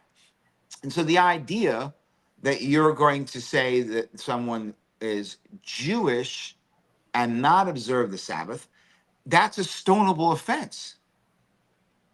You get stoned. Mm-hmm. Like, I Hey. had a Shabbat last night. Okay. Now, was I singing karaoke? Yeah, I was. But was I praying also and giving thanks and gratitude? 100%. But I also understand that I understand the point of the Sabbath, and I understand the understanding of the seventh day. Before Judaism existed, these ancient cultures knew this, by the way. So there is something to that, right? And so I always just think when I'm speaking to my Jewish friends, I say, what would Moses do?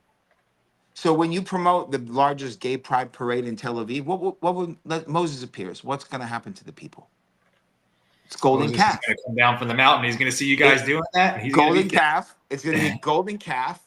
It's going to be 3,000 people killed, right? Aaron, what are you doing? And kill him, right? Same thing, by the way. Same thing with Islam. Even though I don't believe that I don't believe that the Mecca of today is the Mecca of Muhammad. I believe that Muhammad was pointing at the Nabatean civilization right near Petra, and we have more than enough. Now that could get me stoned by modern Islam today. Well, go read some of the earliest writings. The Mecca in Saudi Arabia wasn't until nearly 100 years after Muhammad died. By the way, they weren't pointing in that direction. Now, my point with that is that yeah, I think they should hold that. If you're Muslim and this is the Mecca, yeah, I think that you should. If someone's drinking alcohol, you should kill them. If they go against those rules of those lands, yes, I think you should fully enforce them 100%. If you're serious, Now, do I subscribe to No, I don't. But if I did, I think you should hold it to its true essence of what it's supposed to be. And the question is, what is that with America? Because some of the founding fathers, like Thomas Jefferson, he modified the Bible, didn't he? He not rewrote it, but he highlighted different parts. It was a Jeffersonian Bible, right? Jeffersonian Bible. Yeah. He took out what he basically filtered it through his genius lens and said, this is what Jesus was talking about, right? So, but then again, you had other founding fathers who were kind of atheistic, weren't they? Well, a lot of them were Freemason, and so it was not necessarily atheistic in believing that God doesn't exist, but that it may even be impossible to know the true nature or identity of God. And so long as you acknowledge the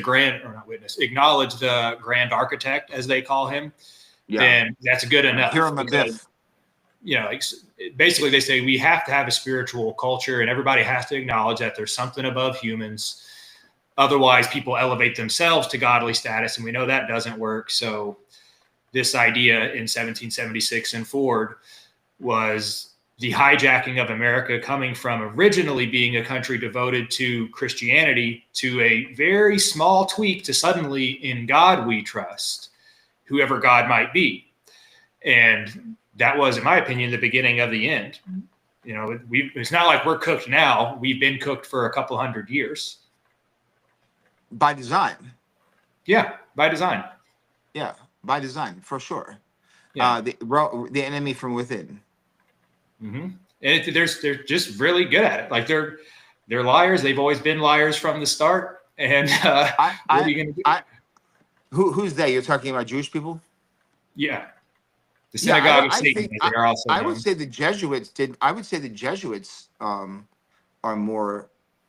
I would say, just from my understanding of American history, I would say that the Jesuits played a bigger part than any foreign source as far as America's the whoring out of America. I would say the Jesuits. Well, yeah, the Jesuits being part of the Catholic Church. Some people say this isn't my area. They're not part of it. They're an arm. They're not. They don't believe in They're not. Well, have you ever read the writings publicly versus what they personally believe? Different stories. Yeah. But there are people who say that infiltration was intentional by Jews in the same way they infiltrate literally every other thing: nations, economies, media complexes, banking systems. To believe that they wouldn't infiltrate the Catholic Church, in my opinion, would be super naive. And so when you see people within the Catholic Church organizing in a little sleeper cell who represent themselves as part of the whole church, actually respecting Jesus being God, but then over time consistently undermining it, that raises some questions in my mind. You've seen the iconography in the Catholic Church. You've seen I'm sure you've seen the pictures of the Pope. But you've seen the Pope behind that satanic wooden sculpture. You've seen some of the staffs that he holds. You've seen some of the clearly satanic and pagan iconography of the Catholic Church, and specifically this last Pope, haven't you? Yeah, but the question is, what do you do? It's like, there's no question that it's infiltrated. And they do this symbolism to cryptically boast about it, and they infiltrate nations, and they finance wars, and they do all that stuff. But is the answer dismantle the church? Or is the answer purge the church? Um, when we're talking church, we're talking about the Catholic Church. We're not talking about Right, the Christianity. I'm RCC. not talking. We're not talking about Christianity. I don't think Christianity needs to be dismantled. Well, I'm yeah, I'm speaking about talking the about Catholic specifically Church, the Catholic Vatican, Church. Vatican Yeah. City. I would say we. Yeah, I would say we. I would say we dismantle. I would say full dismantling. Yes. I would say that Jesus would. I was if I'm putting a Christian lens on, what would Jesus do if he came right now? I think he would walk up to I think he would Moses his staff, and he would want the whole thing to fall like the walls of Jericho. That's what I think. I Yeah. think there's been too much child sacrifice. There's been too much blood of the innocent. There has been too much Satanism in those walls and within those walls. I believe that you cannot clean that place. I think I think it would have to fall. Yeah. Do you think he would reinstitute a new church? Of Because he clearly course, wanted of one. course, of course, of course. But I don't even think we'd be on that same side. Why would he pick Rome? Jesus was an Aramaic speaking Semite. He would he'd be like, where? Italy? Where's that? He would no, he would pick it. Um, it would be in Jerusalem, wouldn't it? I mean, where else would he build a church? That seems like, in our human understanding, the logical place to do it. But at the same time, part of Christianity is to divorce ourselves from holy land and believing that anybody is entitled to land based on a covenant with God, to believe that salvation can only be or is closer in particular places of land. That's part of what obviously makes Judaism so different than Christianity, that we don't Well, have it. 56 million Zionist Christians in America believe that it only has to do with that land. That's the You problem. know, I wish I could do something about that. I'm trying, man. What do you think my platform is We're for? doing it. We're doing it now. This is exactly what needs to happen. This is it. Yeah. Wait till we get into our panel. Just not right now, but when we have the panel and you see the type of people, and then I'll bring up certain things for us to all get it out, and there will be that. But at the end of the day, there's this range and that everyone's going to agree on that. Like Mhm. I know a guy, that guy Tudor Alexander. He spent 5 hours telling me that basically, and he hopes that by in this conversation I accept Jesus Christ as my Lord and Savior because he likes me and doesn't want me to burn in hell. And I said, my brother, I've been an ayahuasquero for 12 years. I have seen hundreds of heavens and I've experienced hundreds of hells. And I believe that we don't understand what eternal life means, and I don't think we understand what the soul as a part of God means until we have experienced those. And I think that eventually when we die, we'll feel that, and so on. So, but he and I will get into it. He believes, by the way, he believes that the synagogue of Satan is the Catholic Church. I've He heard this. he Yeah. believes the synagogue of Satan is the Catholic Church. He has the Catholic Church here. Okay, so Tudor Alexander would be like this. Here's the Catholic Church. This is Satan. Catholic Church, Jews. Who does he have? Who does he have third? I think that's about it. No, I think Yeah. I You think know, I that's mean, I think they're the that's what most he's got. powerful, globally speaking, they're the most powerful presences there are, organizations. The way that Jews organize internationally, the same is true for Catholics. Now, most Christians, and there are plenty of them, disagree and say that it is so rotten to the core. Even if it were intended to be the church that Jesus instituted, it needs to be torn down and rebuilt. And some would say completely the opposite, that Jesus doesn't want there to be any particular church and that everybody should be free to interpret the text and so on.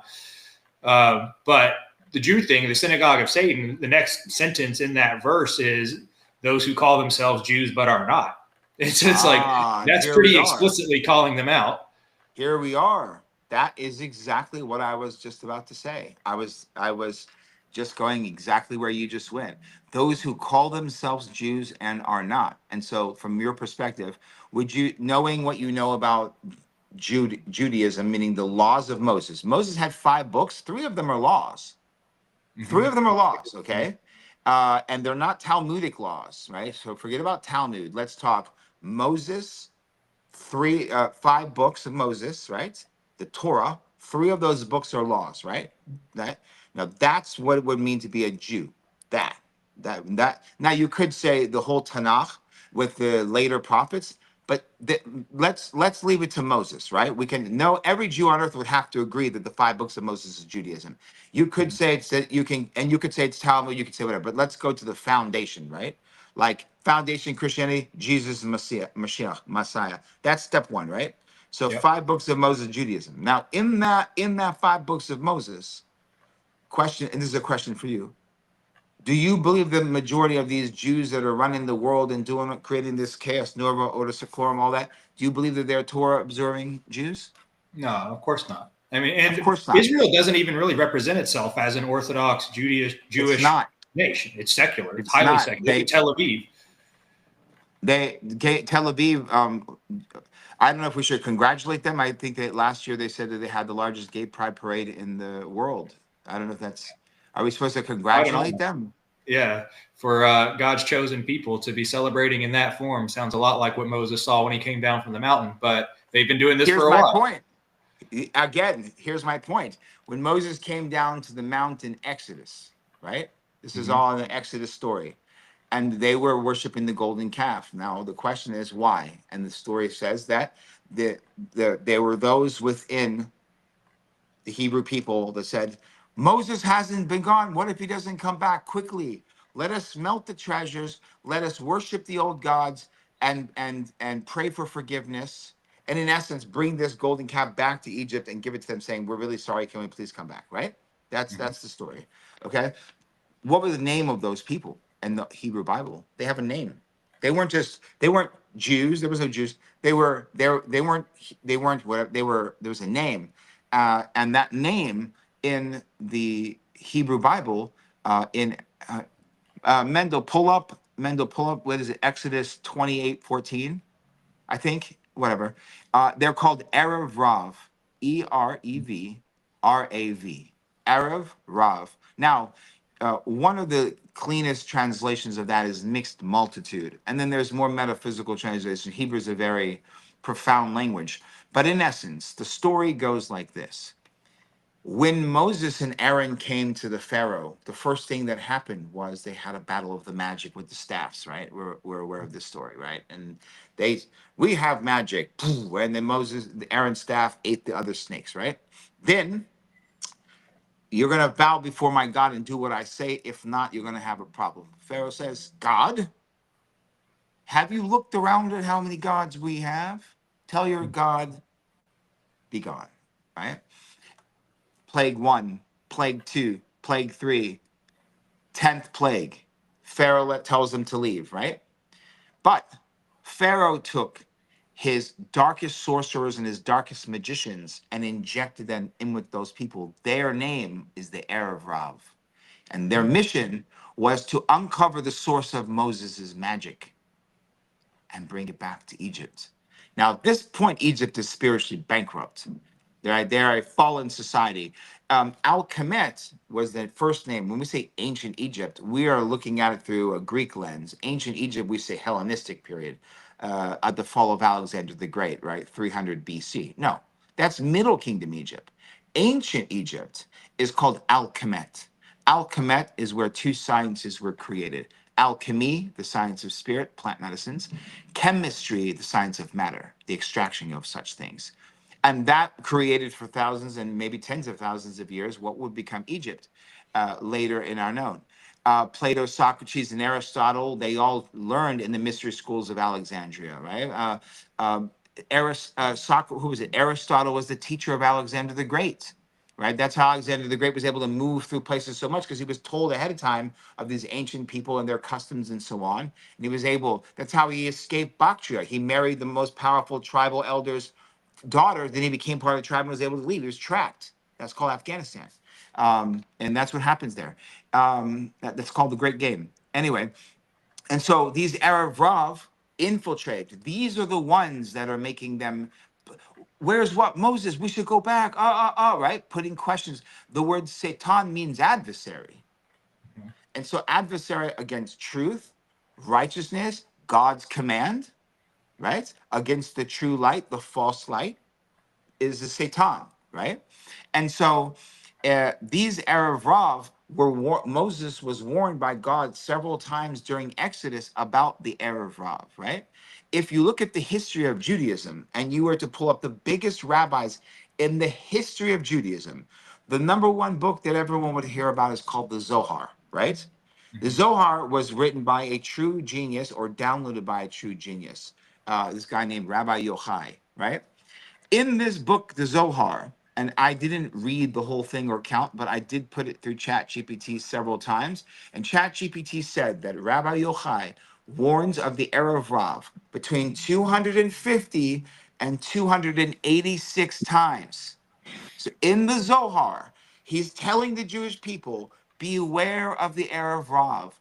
The heir of Rav are the what's going to bring us down. The heir of Rav are going to be, we are going to be we're going to be holocausted by the heir of Rav. The heir of Rav are going to march us into Moloch's chambers. He's writing this way before the European Holocaust, way before every now. And you have opposing rabbis. You have rabbis of Orthodoxy, which became Chabad, and then you have rabbis that were, you have Pharisees and Sadducees, and you have on both sides them warning about these Erev Rav. You have a guy named the Vilna Gaon, who is a great descendant of, who is a great descendant of a friend of mine.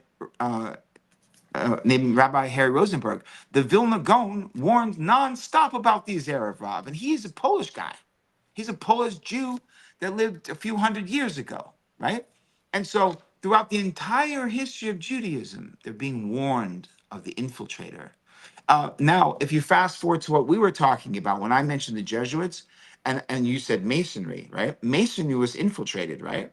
And I'm sure you know about that history. Masonry was infiltrated. It's 1776 wasn't just a big day for America. 1776 was when a Jesuit-trained lawyer named Adam Weishaupt created the Illuminati, the Bavarian Illuminati. Well, who was behind the Bavarian Illuminati? The Bavarian Illuminati was surrounded by atheist Jews. They're not even Jews. When you say George Soros, and George Soros does an interview, looks at the camera and says, they say, do you believe in God? No, no. Do you consider yourself Jewish? No. You were helping the Germans find Jewish people that were hiding. That must have been really hard for you. No, it was an exhilarating experience. And then you call and you say George Soros is a piece of shit, and someone goes, "Oh, that's anti-Semitic." How is it anti-Semitic? What I'm saying right now could be considered the most. When I say these Arab rob are behind everything now and then through all the religions, this would be to these people, these idiots, the most anti-Semitic thing of all time spoken. But the one point I'm trying to make is only one. They're not Jews. Why are the Jews defending um, the World Economic Forum when Yoel Noah Harari, a gay man who's married to a gay man who has adopted kids, who calls himself a Jew, says not some imaginary God in the sky, the AI God that we make in our cloud, controlled by us, the elite. You call him a faggot, and they go, "Ooh, that's anti-Semitic." I'm sorry, he's anti-Semitic. Anybody who is going against the five books of Moses, right, is anti-Semitic. That's it. I don't care if you call yourself something else. If you can you be a Christian and you say you don't believe in Jesus? Hey, how about this? I don't believe in Jesus Christ as my Lord and Savior. I'm a Christian though. Am I your Christian brother? That's the problem with the whole concept of Jewish identity is they can flip flop between an But ethnicity and a religion. yeah, but And that's not real. That's not well, I real. know That's it's not not real, but biblical. that's their tactic. No, that's not Jewish people's tactics. That's Erev Rav tactic, is what I'm trying to say. I Mhm. believe, my brother, what is important for us all, and we'll have an amazing discussion, and we'll have a rabbi on here who knows exactly what I'm talking about. We'll have another rabbi who'll talk about what needs to be spelled out. And I'm just using the word Erev Rav because it's the first word of the first assassin in biblical history during Exodus. Guess what? I can track it through. I believe this is gonna be hard for you to hear, but I believe Paul was an Erev Rav because he is a Jew who knows better, and he was saying, basically he changed the entire Judaism to go this way. He created a religion about Jesus as opposed to what Jesus was saying. And I understand, I know, and we can get into that now or later. I'm not trying to do something like that now. I'm trying to Yeah. paint a bigger picture of the whole thing. I believe for example, that the Saudi royal family are Erev Rav. Just go look up where their family comes from, right? They say, oh, they're Yemeni Jews. They're not Jews. Go look at the Rothschilds. The Rothschilds aren't Jews. The Rothschilds funded the Nazis. We have more than enough proof. Read the letters of Baron de Rothschild to Lord Balfour. Read them. Read the letters of Theodore Herzl to the Pope. How is he a Jew when he married a Christian, doesn't believe in God, and created Zionism? Moses Hess said he doesn't. He wanted to eradicate Judaism from the world. How is he a Jew? I don't understand how that works. And my problem is that Jews defend them because they're taught they're supposed to defend a Jew. Why are you supposed to defend? A sinner is a sinner, and the truth is the truth. God is God, and evil is evil. I don't understand. So I believe that the Jewish people are victims before anyone else. I think everyone is under a spell. To be, if you ask me, the whole world's under a fucking spell. It's a psyop. You know, it's a one big pandemic. But I would say that in this era moving forward, the word is Erev Rav. And if this person presents himself as a Jew and he's molesting children, that's not a Jew. That's an Erev Rav stoning. That's my point. Well, yeah, I mean, Jesus came to the same conclusion. He just didn't use that word. He used the word synagogue of Satan. It's the same He's thing. Somebody talking who calls about that. himself a Jew but is not. He's speaking. Those who present them as Jews is not the synagogue of Satan, the adversary of what he believes. And Jesus was, they say, a Torah observing Jew. Exactly my point. Mm-hmm. That's my whole. That's my point. And these Erev Rav, let me give you an example. This is a good one. King Saul was the first appointed king of Israel, right? When Israel was not Israel, right? He through war they made it Israel, right? They through war and conquest Israel became Israel. But King Saul was the first one, and he had a prophet named Samuel. Samuel, everyone believed, had a direct connection to God, and that's why he chose King Saul. And he told King Saul, "My king, I have a message to you." I'm paraphrasing. I have a message from God. You will go in that direction and you will destroy the Amalek. You will kill every man, woman, child, and furthermore, you will destroy every animal and burn all possible foods, right? King Saul says, I will obey my Lord God. Goes and does pretty much that. Pretty much. Instead, he doesn't kill all. Now, some say he brought some of it back to be sacrificed in the temple, and some say he just had mercy on children and stuff, right? Regardless of whatever it is. Samuel says, "What have you done? You did not do the direct order. Mm-hmm. God is angry, right?" And then because of that, he now was removed as the king, and that gave way for King David, right? And that's how King David became the king from King Saul. King Saul's great grandson's name was Afghana, and that's where the name Afghanistan comes from, just for the record, because Pashtuns are from the northern tribes. My last name Ahmadzai means sons of Joseph. And so from 2,700 years, we went east and hit a mountain called Solomon Mountains, and there we have never lost a war. So we're basically the highest concentration of Hebrew DNA on earth is in this area, and that's also the biggest Muslim place that you could ever find. Simultaneously, there's the dichotomy over there, but we'll leave that alone for another discussion. And so the point that they would say is that the reason was not God's wrath in the form of killing innocents. It was because God knew that the Amalek were the Aravav sorcerers, and they were supposed to kill even the animals because they were fucking shapeshifters. Think about what we're talking about. We're talking about at the time and to now, the darkest sorcerers on earth, the sacrificing children, the satanic rituals. This is fucking Satanism. That's the practices of the Erev Rav. That's why the one God came and passed judgment on the Pharaoh in Egypt. That's the whole fucking story, bro. That's the do you curse or you don't curse? A little bit. Yeah, I curse for sure. Yeah, Okay. I ask for That's grace. That's the whole. I'm doing it. I'm cursing what needs to be. I am cursing certain things on purpose, as they were cursed. I'm not blessing them. I'm cursing them. I'm making excuses. Oh well, if the Pharaoh, if he sat the Pharaoh down and talked to him nicer, I'm not. I'm not making excuses for people. I'm going biblical, the way it's been taught for thousands and thousands of years, right? Now, so here's the thing: these shapeshifters, and so when you look at the history of the entire world, we know that good and evil has always existed, right? Correct? Good and evil on Yeah. earth.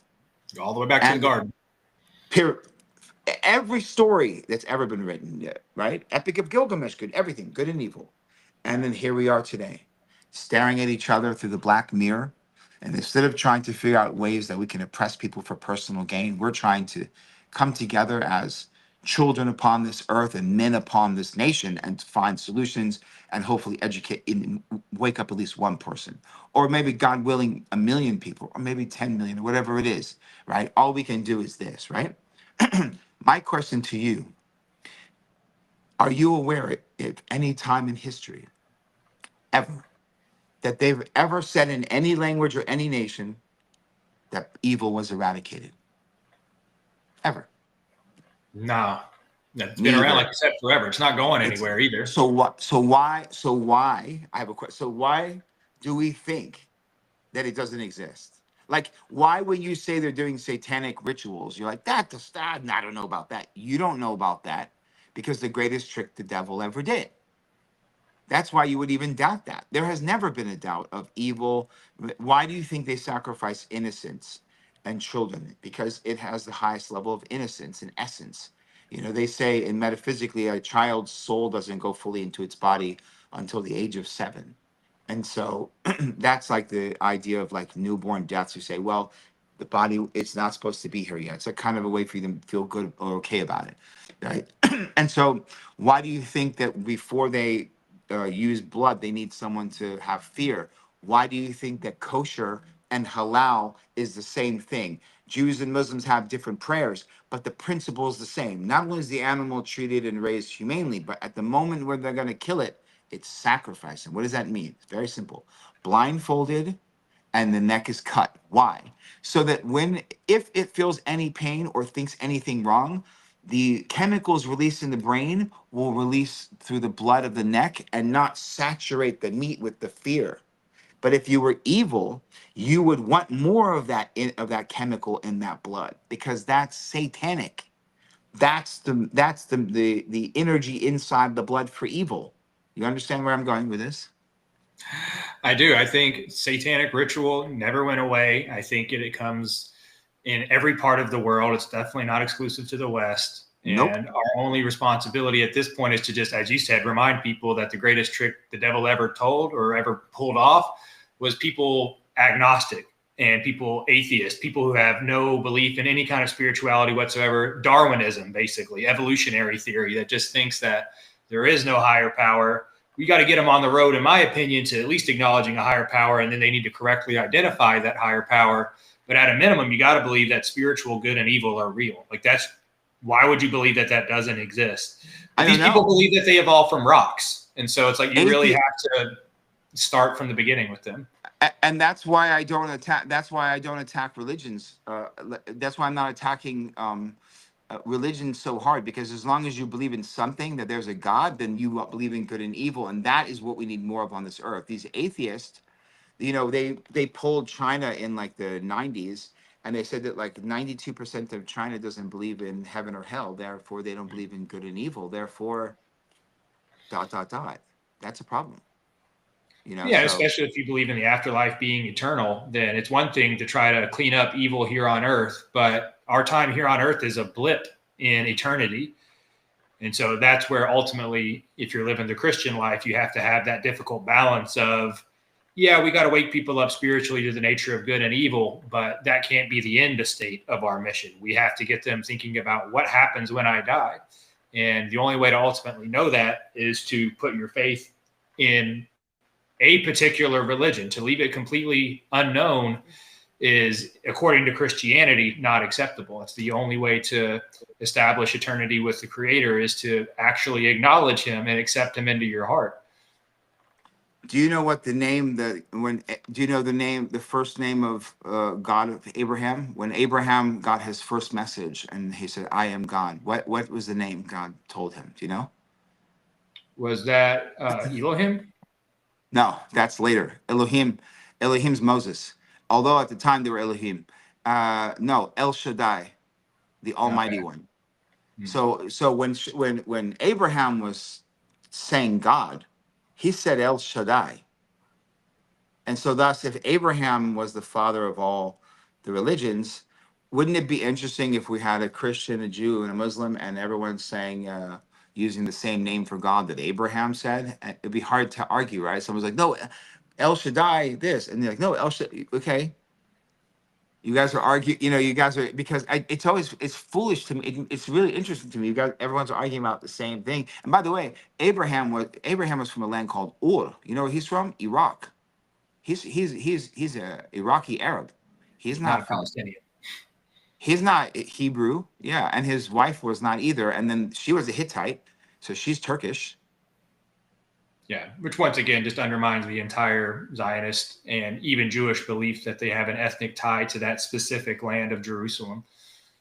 No, but the ties through the ties through the covenant. That's the ties through the covenant of Isaac giving away his birthright for a plate of food to Jacob, Yeah. which is by the way, like, I have several brothers. Like, that's a real deceitful, like, that really he's hungry, like, hey, by the way, I know you're doing the man's work out there, and I'm farming, and you're like, you're doing the heavy lifting, and I'm doing like the weaker, like, housewife work.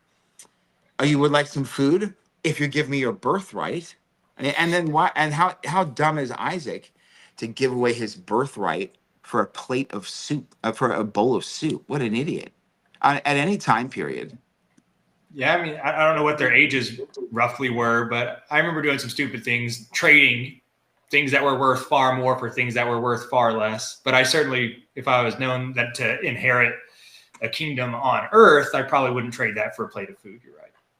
Actually, that's a really good point. But at the same time, yeah, because if they were lower than a certain age, then it wouldn't have counted because they were children. So the agreement wouldn't, like, matter in any legality. But they were definitely past that certain age. They were definitely old enough where, because I think they may have had wives already or something. I think they were older. But either way, I like to think about in, like, real time, like, how would, like, imagine Moses during Exodus, right? If you were there during it, you may have thought like Moses was a big asshole, right? But could you imagine, like, allegedly, the numbers don't make sense to me, but they say there's like 600,000 military aged men, which would be 2 to 3 million people collectively during Exodus. But at the time, Egypt didn't even have 3 million people in it. So there weren't 3 million people in Egypt during that time. So how the hell are you going to have 3 million people leave Egypt when there's not 3 million people in Egypt? It doesn't Well, really make any. it's starting to sound like you're denying the Holocaust and that 6 million Jews No, died, but there weren't even that many living in Eastern Europe. You know, similar I, stories. there weren't 6 million Jews. Yeah, of course there were. Well, in terms of what was sent through the concentration camp specifically, globally, there were 15-ish million. And I Yeah. think the number in all of Europe was like 9 million. And this is according to that World Almanac from 1948. And so it's to say that like 2 out of 3 of every Jewish person on the continent of Europe allegedly died. And then somehow bounced back to a population of 15 million in a matter of a few years. Interesting. Some pretty sketchy numbers. When the Soviet Union invaded Afghanistan, there were 26 million Afghan people.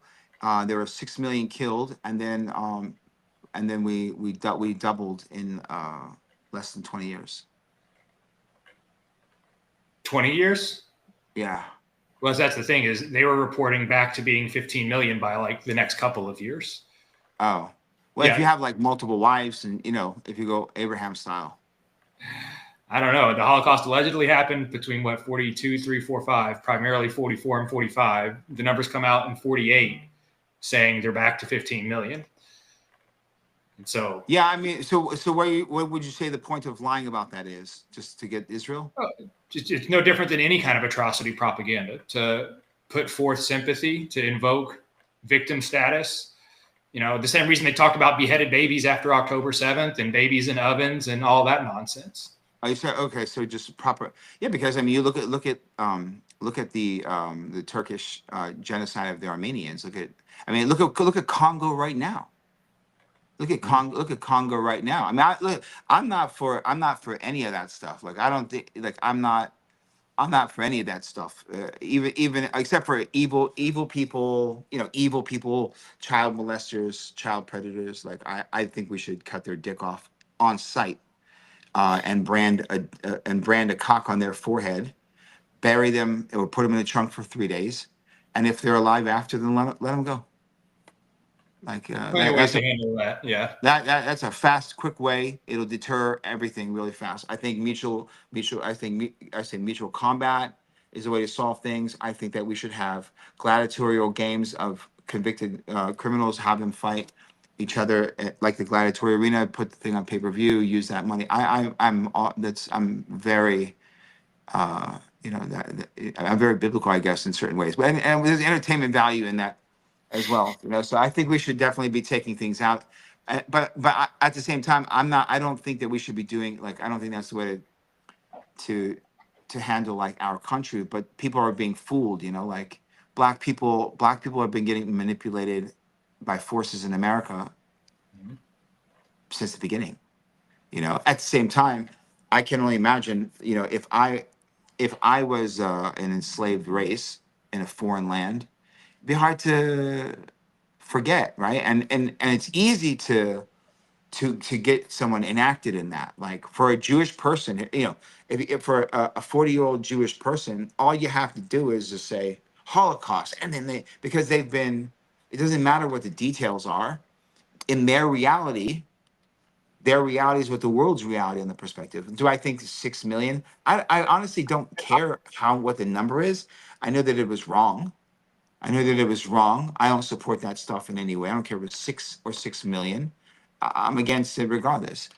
Yeah, I would For say we sure. just shouldn't feel any special way about it as compared to any other mass scale tragedy related to a war like the Beholden War that killed far more white European Christians at the hands of Jewish led communism. So Holocaust to me doesn't get a single bit more weight, whether it was 6 million. The Red Cross said it was closer to like 225,000, by the way. Horrible too. Auschwitz itself, they had to remove the plaque that they initially put up saying this is the location where 4 million Jews died. And they put a new plaque up saying it was like 1 point something. But the math never gets adjusted. Nobody ever changes or retcons that 6 million figure. And by the way, also for 40 years, from 1900 all the way up to World War II, in the New York Times and countless other newspapers, you had Jewish journalists and other editors writing that 6 million Jews are going to have to die in order for us to have a homeland. Complete coincidence. The New York Times article. Yeah, I know exactly what you're talking about, actually. Yeah, and it's not like it's not one or two. It's like 50 plus occasions of well-known newspapers and magazines talking about specifically 6 million have to die so that we can have a homeland. There was a 1916 New York Times article that when they were it was Uganda. There was a Uganda. They were thinking of somewhere first. I think it was Uganda. But again, that's my point, though. That's not Jew. Jews were not. This is not a Jewish plan. Yeah, it's this like is Theodore a Herzl. Zionist. He's an atheist. Like It's a Zionist plan, and these are God rejecting what would become Zionist Erev Rav. That's my entire point. Yeah, the problem is, like, how do you separate out the orchestrators and the planners like Theodore Herzl and the arrangement they made with the Rothschilds and Balfour Declaration and all that versus the Jews who happily jumped on the bandwagon and said, oh, yeah, that sounds like a great idea. And, oh, yeah, there is something special about our bloodline. Oh, yeah, we should have a land of our own. And so you can't just finger wag and point at the sinister individuals who use this political ideology for nation building. There are plenty of Jews who support this cause. You're right. That's without question. There are plenty that support that cause. My question, though, is do they understand anything other than Zionism? Just to support it. Zionism is just the belief that the Jewish people deserve their own homeland. Well, hold on. That's not actually. That's like the one sentence of. That's like one sentence of two books. Okay, that's so that's not Zionism. That's one thing. And so it's like that. I would say that from the majority of the quote Zionists and all Zionists, Christians, the Jews, the casuals, right? The casuals. I would say they if you ask them, 99% would say Zionism is just means that you believe that the Jewish people deserve their own holy land. And then the premise of that is because they suffered in the Holocaust.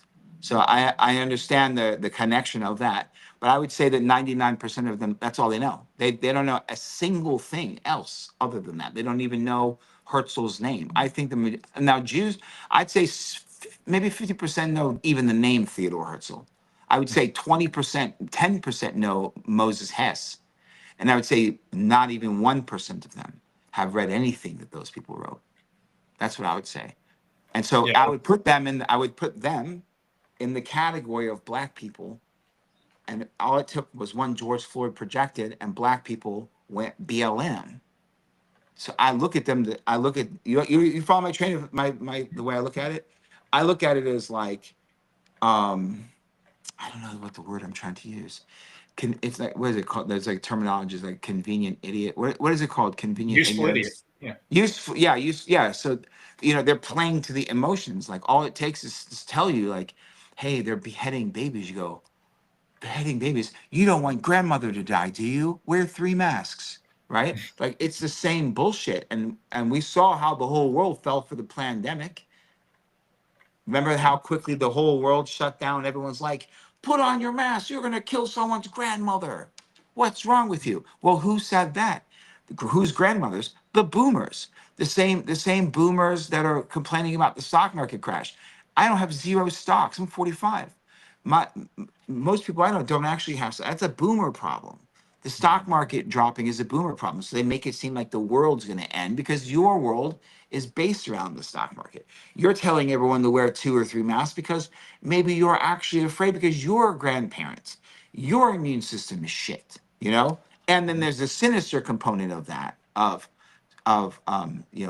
planned response, like tell them to wear 1 mask. No, let's try 3.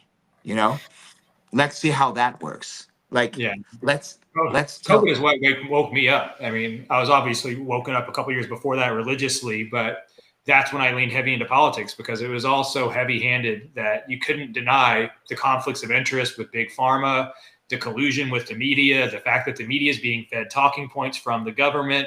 It just like immediately shattered any illusion that I had about, the government, of course they're looking out for us. Of course these people on the news are being honest about the facts. It's like Hey, with now all due respect, that's a very white Christian American thing to believe. I know. And like, that's what I'm out there trying to fix. I'm like, You fell guys, for it. none of these people care about you. You fell for it. I never Oh, believe any government. I was taught never believe any ruling power. There's an old saying, be wary of those who desire power because there's always going to be someone next that's willing to lower themselves lower than you to pick it up. hmm. You know? We do not wrestle with matters of flesh and blood, but we wrestle with the principalities, the ones who, I can't remember the exact quote, but Jefferson. what's that? Jefferson, right? No. This is, I think it's from the book of Matthew. This is from the New Testament, that we don't Oh, wrestle with matters of flesh and blood, but we wrestle with principalities and those who spread lies in the darkness. And the principalities refers to the power structure, whether it's a government or whether it's an economic force or a military force or whatever else. It's like, it's not the guys in your neighborhood that are really causing the problems in society.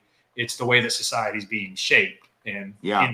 informed and malformed by people infinitely powerful than we as individuals are. How is America fixed in your perspective? We have to end the denial in 3 key categories. We have to end Denying the the Holocaust. You mean Holocaust denial, right? No, well, that's definitely a component, but that's tied to one of them. So the 3 things that, in my opinion, that I have diagnosed are the problem of our era are denialism around religious interchangeability or tolerance. That this was begun as a Christian nation and needs to stay that way. And the second one would be denial around racial differences, that we have to acknowledge that that's just a real thing. It's genetically informed. It's not morally wrong for one person of one race to want to have a surrounding of people like them, who look like them, sound like them. We're tribal. We're tribal. Pretending that Yeah. we're not tribal beings is silly ignorance. Yeah, so we have to stop denying the fact that human beings are tribal and let us separate. And then the third one is around gender stuff. Like, we can't keep pretending that the genders are interchangeable and that they're not distinctly designed with distinct purposes. You're talking about you're talking about there's only two genders, or you're talking about gender roles, like the projected boss mom. You're talking like boss girl stuff. You're talking Yeah, I mean, the whole two gender stuff, that's like, I thought we were already done with that. There's still I've never bought into that shit for a single second. No, the much more destructive force is feminism, modern feminism, delivered to us by Gloria Steinem. That one is a literal inversion of the patriarchal model. There's a reason why men need to lead the society and lead the household, lead the government. It's not a woman's task to do. The Bible tells us that it's not their task to do. And when you invert that, very bad things happen. And I think that's one of the major problems in America. It's the race issue, it's the religion issue, and it's the gender issue. Okay, the race issue, religious issue, gender. But America has always been welcoming other religions and never really seemed to be much of a problem before. No, that's not true. America was 90% Christian for the first 350 years, according to surveys. But when you say I believe when you say a statistic, I'm pretty sure that you've read it and we're the same type of person with this. I'm saying that, but when you say Christian though, there's a big difference between, especially in those time periods, between like Protestants and Catholics, for example. Like, so like the Irish coming off the boats and the Italians coming off the boats, like big difference in their religious beliefs, man. Like they have war, like look what the Irish did to each other over those. There's a differences. Big differences in religious differences, or look what the Irish fought each other for like 80 years, killing each other based off of Protestant and Catholic. And how did they know? By looking who's who is crazy, but they did. Yeah, but that didn't happen in America. No, because they live and let live, because they all came here to have that freedom, and they unified more of like, hey, we're Irish and they're Italian, and so hey, you're Protestant and I'm Catholic, but we're both Irish. Let's forget about the other thing for now, and we're like, let's take this part of Brooklyn because those Italians are over there, and then the Polish, so. That's why America succeeded and became the most powerful country in the world, is because we had a peace treaty that said you can be any form of Christian you want, but this is a land for white people. It's a land for white Christians. And it was led by men for, as I said, 350 out of the 400 years. And then they brought in all the black people. They brought in slaves. The black people didn't come here asking, hey guys, let us in. They brought them here. Well, by they, you got to be specific as to who was they. But I mean, they didn't come here. My point is that black people from Africa didn't like fill out an application to come here. That's very true. And this is what Abraham Lincoln wanted when he invoked emancipation, was that they should be liberated and given human rights. Absolutely. But after that, they should either be sent back to Africa or they should have their own separate piece of America. And we tried the segregation model for the next, I don't know how many years, up until the mid-1900s, and we tore that down, and things have only gotten worse in terms of racial harmony since then. So I think that we need to allow for freedom of association. We have to allow people to have homogenous societies, and if you want to live in a mixed race society, that's fine too, but those things have to be protected by borders, and borders have to be protected with force, legally and militarily. Which is like very extremist for some people to propose that we're going to get to a point, it's just inevitable that we're going to have to reorganize. I think you're just going A, B, C, and you're not sugarcoating it, going A, 1, 2, 3, be what you're just talking like a man. You're just speaking direct. Like, Yeah. we're do we need to like, oh, thank you, oh, please, well, like, we're not left, like, we're not like, like, my brain works, like, I'm not like, I have testosterone flowing through my body. I don't need to Good apologize before feeling. I speak. I don't need to be like, I'm sorry, is it okay if I speak now? And you'll go, oh, I'm Mhm. sorry, did I interrupt? And this whole conversation is us just apologizing back and forth, like two gay guys. That's not what we're doing here, right? So I think that when you talk, you're speaking A, B, C, D, E, F, and if someone's waiting for you to like sugarcoat and you could easily, you speak very eloquently. You could very easily like sugarcoat and massage the meat easily and make it really digestible, but then you're just pandering. Like, Yeah. you're not saying that white people need to pick up weapons and take and draw.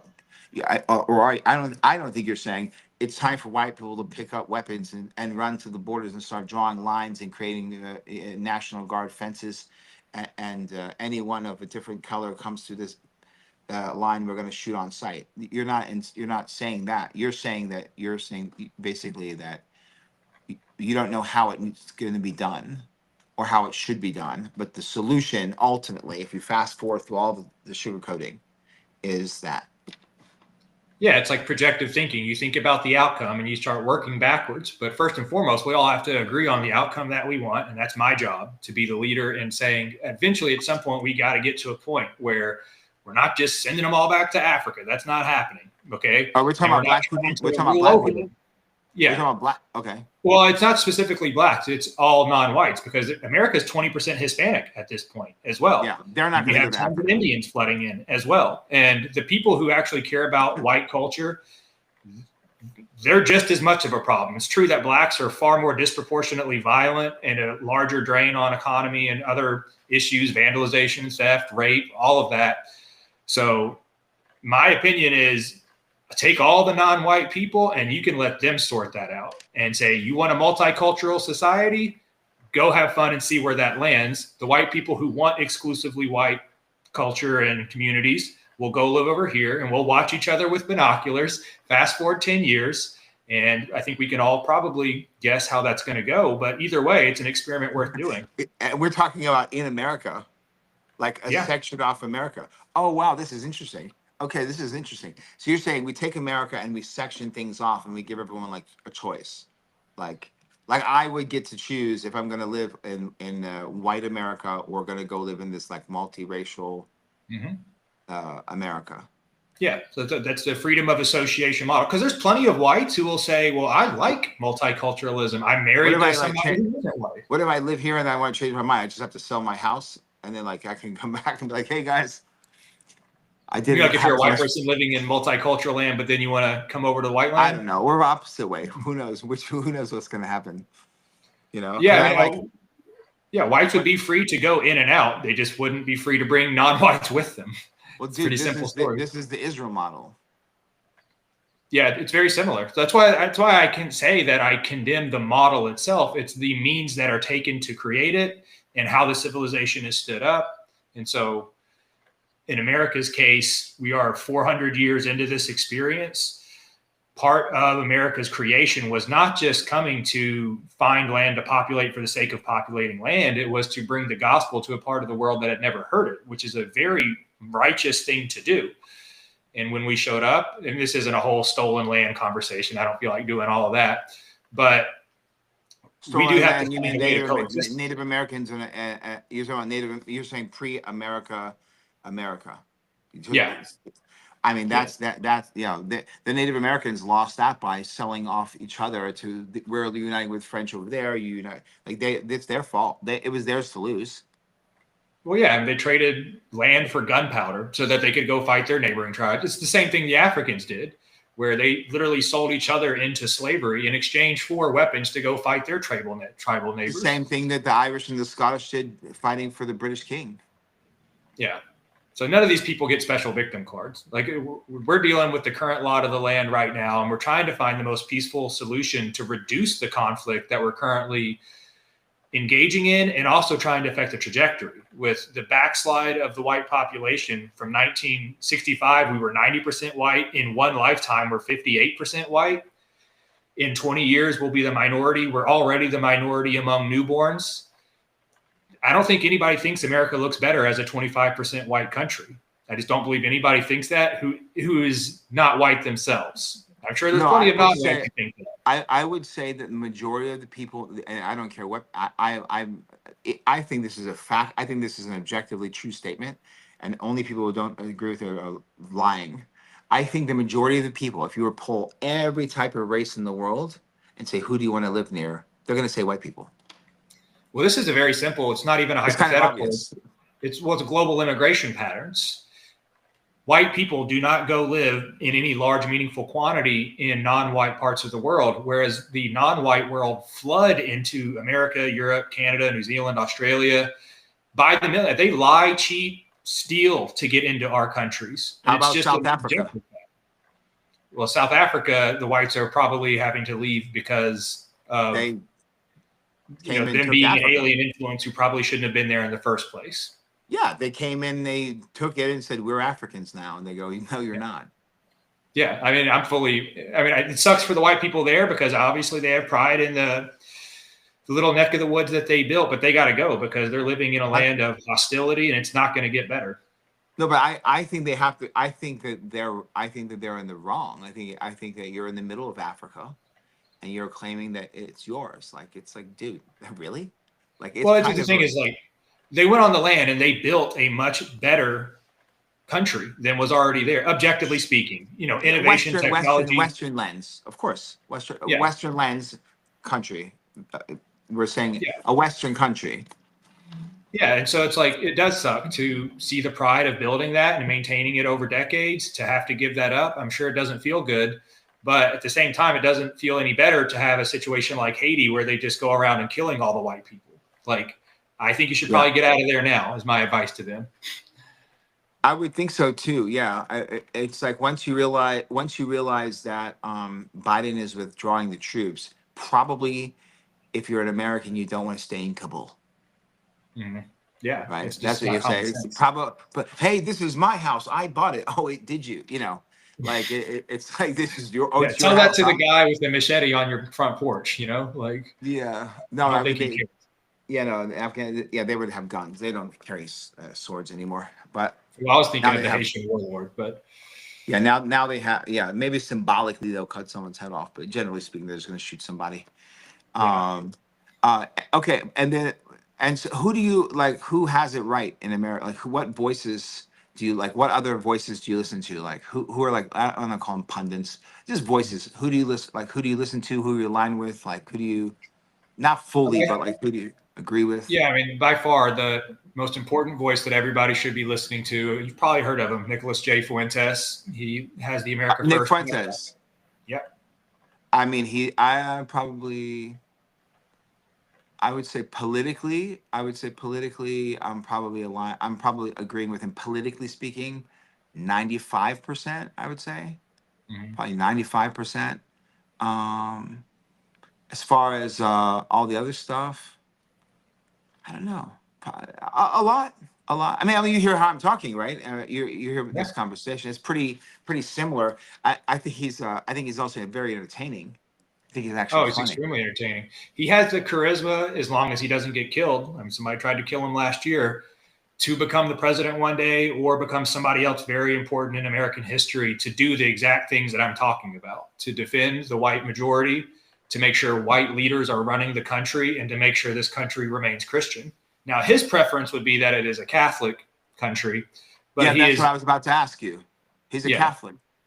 Yeah, he's a Catholic, and he believes that is the truest faith, but he has stated many times that America First is for all Christians, and that he acknowledges the history of America is not a Catholic country, it's a Protestant country. And so it would be a pretty significant, just trying to protect Christendom, period, is already an uphill battle. Trying to then go full-fledged Catholicism, a full-fledged monarchy is probably not in the cards. That's what I was about to say. He if he had it his way, we would just hand the reins of power to the Pope. Does the Pope not still have delegates in individual Catholic nations, though? From what I understand, the Vatican has representation and hierarchy in majority of the world. They definitely have delegates in every world, but I was listening to him talk about something recently, actually, and he was talking about how he believes that we need a monarchy. He says that Mhm. that the reason why the Arab countries work so well is because they have a ruler, and that ruler knows that if the people are not happy, that they're going to be overthrown. That's why Dubai is clean. That's why these Arab countries are clean. Everyone who goes to those Arab countries goes and makes money, whatever, but they know that it's not their country. They can get kicked out. And he was using an analogy of how like the UAE is run, which makes. I'm not saying I agree with it because I do have faith in the democratic. Like we're like a democratic republic, right? Kind of. A Uh, constitutionally bound democratic republic. Yeah, Yeah. I still, but I have faith in that still. I think we need term limits, and I think we need a decade of no lobbyists after term limits. After you run with the government, I think that will solve a lot of the problems that we see with the. I think people come in and actually do want to do something good, but then they see how it works, and then it's just like you go to an Epstein party, like, hey, and then you just drink this, you drink the Kool-Aid, so to speak, and next thing you know, and you go to Epstein's, hey, come to the island, you know, Bill's gonna be there, and then like there's like girls that were like, huh, like you're inside of the genie lamp, and then like this same girl, like, hey, how you doing? And you're like, oh, hi, and then like you have sex with one girl, and then they go, hey, I didn't know that was what you like. And he goes, what do you mean? She was 17. You go, I didn't know. They're like, shh, don't worry, It's don't over. worry. No one, no one's gonna say anything. Mhm. They gotcha, and that's these Mossad, CIA. That's a Jesuit. That's the play, because you rub the genie lamp. The genie is an Arabic word for jinn, and jinn is a demon, a spirit in fire or smoke that gives you the illusions of the material wishes, and in return you give your soul. It's the oldest trick in the book. And that's what they play on. But yeah, no, I heard Nick Fuentes was saying he was talking about how those countries are run, and he says like that's why they do everything for their people. That's why they have free health insurance. That's why they get a percentage of the oil or whatever resources they have. It's because they need them to be happy so they can stay in power. And he goes, history shows that when monarchies don't take care of the people, they fall. And he's absolutely right on that. I'm not saying that's what I want for America. That's what he's talking about. And he said, what we need is an absolute monarchy. We need to turn our country over to God, and specifically, in my perspective, it would be, to the Vatican and the Pope, and have a constitutional monarchy. And Mhm. so that last part, I'm assuming you disagree with, but the rest you agree with. I'm actually open to it. I don't have a The hard Pope. disagreement on it. I think honestly, America, what if we did try living under a monarchy for a while? Well, why And don't we live under a caliphate too, and that'll work? Why well, it why has to why be don't a we Christian monarchy, though. why don't we live under a minion of a rab? Why don't we just give up? Why don't we just turn it over to the Buddhists? They're peaceful. Why don't we bring in Uh, the Dalai Lama then? Wouldn't that work well, I socially? don't. I don't think they're going to try to protect teaching, and they probably wouldn't promote teaching the gospel to children in elementary school. I doubt. No, they would just allow. They would allow that to happen. They would no. They would not promote it. It's not their doctrine for sure. Yeah, I think we need Um, to eliminate that separation of church and state, and we should be educating people on the gospel from the point that they're born.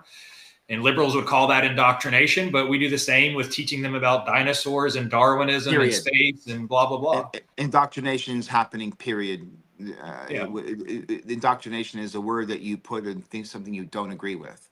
And when you yeah, agree with it, it's not indoctrination. It's right. It's yeah. absolutely silly. So, okay, let me ask you a question. If you had to pick, right, you're in the moment of truth. You have to pick. There's two boxes, and if you open one, it's reality like this instantly. One box is America is a white nation. This box, America is a Christian nation. Yep, only pick one, and it's Yeah, only. unfortunately, and I say unfortunate, but I would have to pick Christian Nation because that's my default superseding value no So matter what. because you're a real Christian. So that's the Yeah, whole point. exactly. And there's a lot of people in the movement who would say, unfortunately, they have to pick the race side. But here's the example. Take a place like the Dominican Republic of Congo, or you can take Haiti, or you can take Liberia. These are all Christian majority countries, some of them as high as 85%. And they are absolute shitholes. Nobody wants to live there. And so I would never say I would like to see, if I had to choose, America's Christian faith wiped out. That's why the default answer has to be a Christian nation. But then you're allowed to provide the political commentary that Christianity alone doesn't create great nations. As I said, look around the world. There's plenty of them that nobody wants to live. We need Sharia law for that. I think we need some genetically talented white people who care about European culture to cultivate that. That's my biased perspective, obviously. You take the Jews out of America, bro. Half of America's cool stuff we have is gone, though. That's the problem. Like pornography, like communism. You take Jews out of America, then we have no Superman movies. Oh no! What are we going to do when we have no OnlyFans and no Pornhub and no Federal Reserve and no Marxism? That's not Jews, though. They're not allowed to. They're not allowed. That's not allowed by the Torah, man. That's my point. Those are people who call themselves Jews. They self-identify. They made themselves easy to find, so we get them out. Yeah, but my point is, if someone tells me, like I heard recently, someone said, Pornhub is owned by a rabbi, and I go, there's no possible chance. First of all, not because a rabbi couldn't or wouldn't. Do you understand how much money that you need to create? How many hundreds and hundreds of millions to buy that site? How would a rabbi get hundreds and hundreds? And I looked it up. He does. A rabbi is in charge of the firm that owns that, as well as others like that. Well, guess what he is to me? He's not a real Jew then to me. Moses would stone him. It's my point. Would Moses stone? If Moses saw this man, I'm a rabbi. You are a man.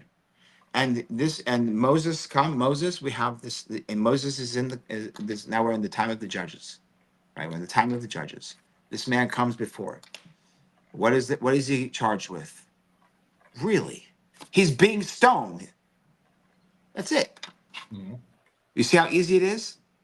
Well, we're talking about traceability, just like trying to figure out what is the commonality across all of these social ills. It's all people calling themselves this. I understand your perspective that they're not actually adherent, completely agree. But when you're just trying to figure out, it's an important thing for us to pay. I think it's an important factor, especially with the biblical context, especially with every big rabbi that's ever, even opposing rabbis, all pointing to the same problem. I think it's a very important thing for us to pay attention to, and I think it's very important for Jews to start waking up to. And I think ultimately, I'm going to go a little rant. I feel like we need to clean our own house. I feel like Christians need to clean their own house, Muslims need to clean their own house, and Jews need to clean their own house. We all need to do that as individuals as well. I mean, that's what we're called to: constant repentance, but not just for ourselves, but to try to force that in a morally right way on society. You go out there and you rebuke sin, you rebuke lies, do the Lord's bidding here on earth with the time that you're fortunate enough to have. Yeah. Nick Fuentes, and his whole thing with Ye, right? How could Nick be such a racist if he was such a racist? Why would Kanye West be friends with him? Think about it. It makes no sense. Funny, yeah. I actually just recorded an episode for my channel talking about exactly this, because the response to Kanye's most recent confession about that song Cousins he made, and about child sexual abuse and pornography and the effects of it, and the aftermath on the Twitter sphere and other political pundits saying just the nastiest stuff about him. I knew he was a fag, and I knew we shouldn't trust him. We can't do this, and all kinds of nasty stuff. And Nick, as a demonstration of his character, went out in defense of Kanye, saying, this is somebody who went out on the timeline and confessed a thing about their life, probably the darkest chapter of their life, that's been burdening them with shame for decades. That was also simultaneously being used to hold blackmail against them for decades. And on a third tier, he used himself and his pain as an example to demonstrate the destructive force of pornography to the world. And people are out there chastising him and making fun of him. Like, crazy. If you're a Christian, you should be out there saying, like, I can't believe somebody is this bold, this selfless, So I was in full defense of that.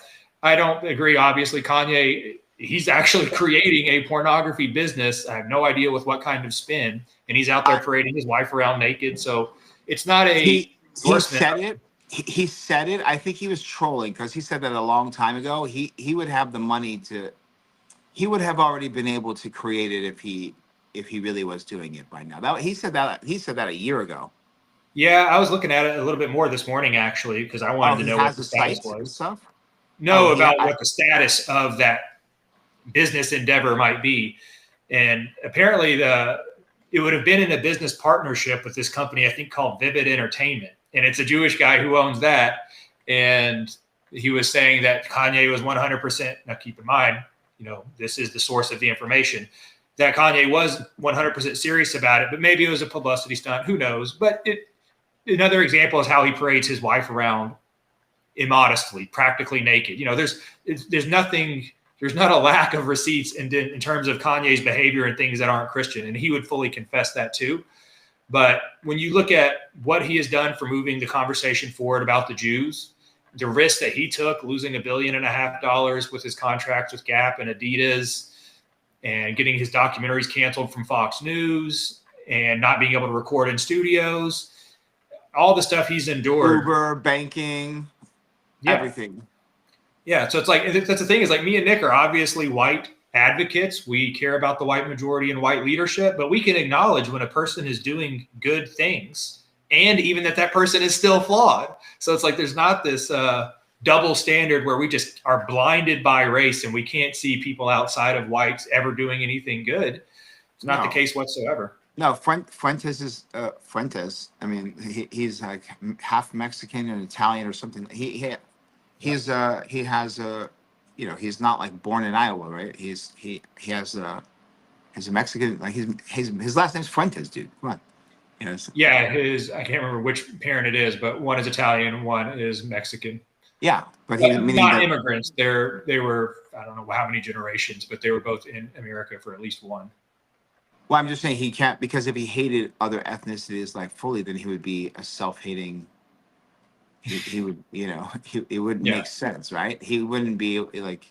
But even then, like, you can still have objective feedback about the lack of achievement, the poor behavior of your own people. I mean, I talk critically about whites all the time right now, about this white guilt that is completely unnecessary. Yeah, there's just no reason for that. And it's all brainwashing. And I condemn white people all the time. And so that's what I'm saying. We have to clean our own house. Like, if I sit here and I start making excuses for the burqa, then I'm not going to make excuses for the burqa. I think the burqa is a Stone Age thing that's got to go. I understand that Moses' wife was wearing one. Okay, well, we're not walking through the desert right now. Although, kind of. Uh-oh, it froze on me.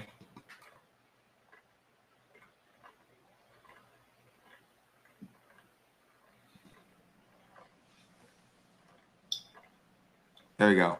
Yeah, we don't need burqas in New Jersey. There's no sandstorms. Yeah, I agree. We don't need burqas, although we do need something for women. Women are out of control in terms of their immodesty and just their boisterousness, their entire persona. I don't go down that because that's a whole side subject. And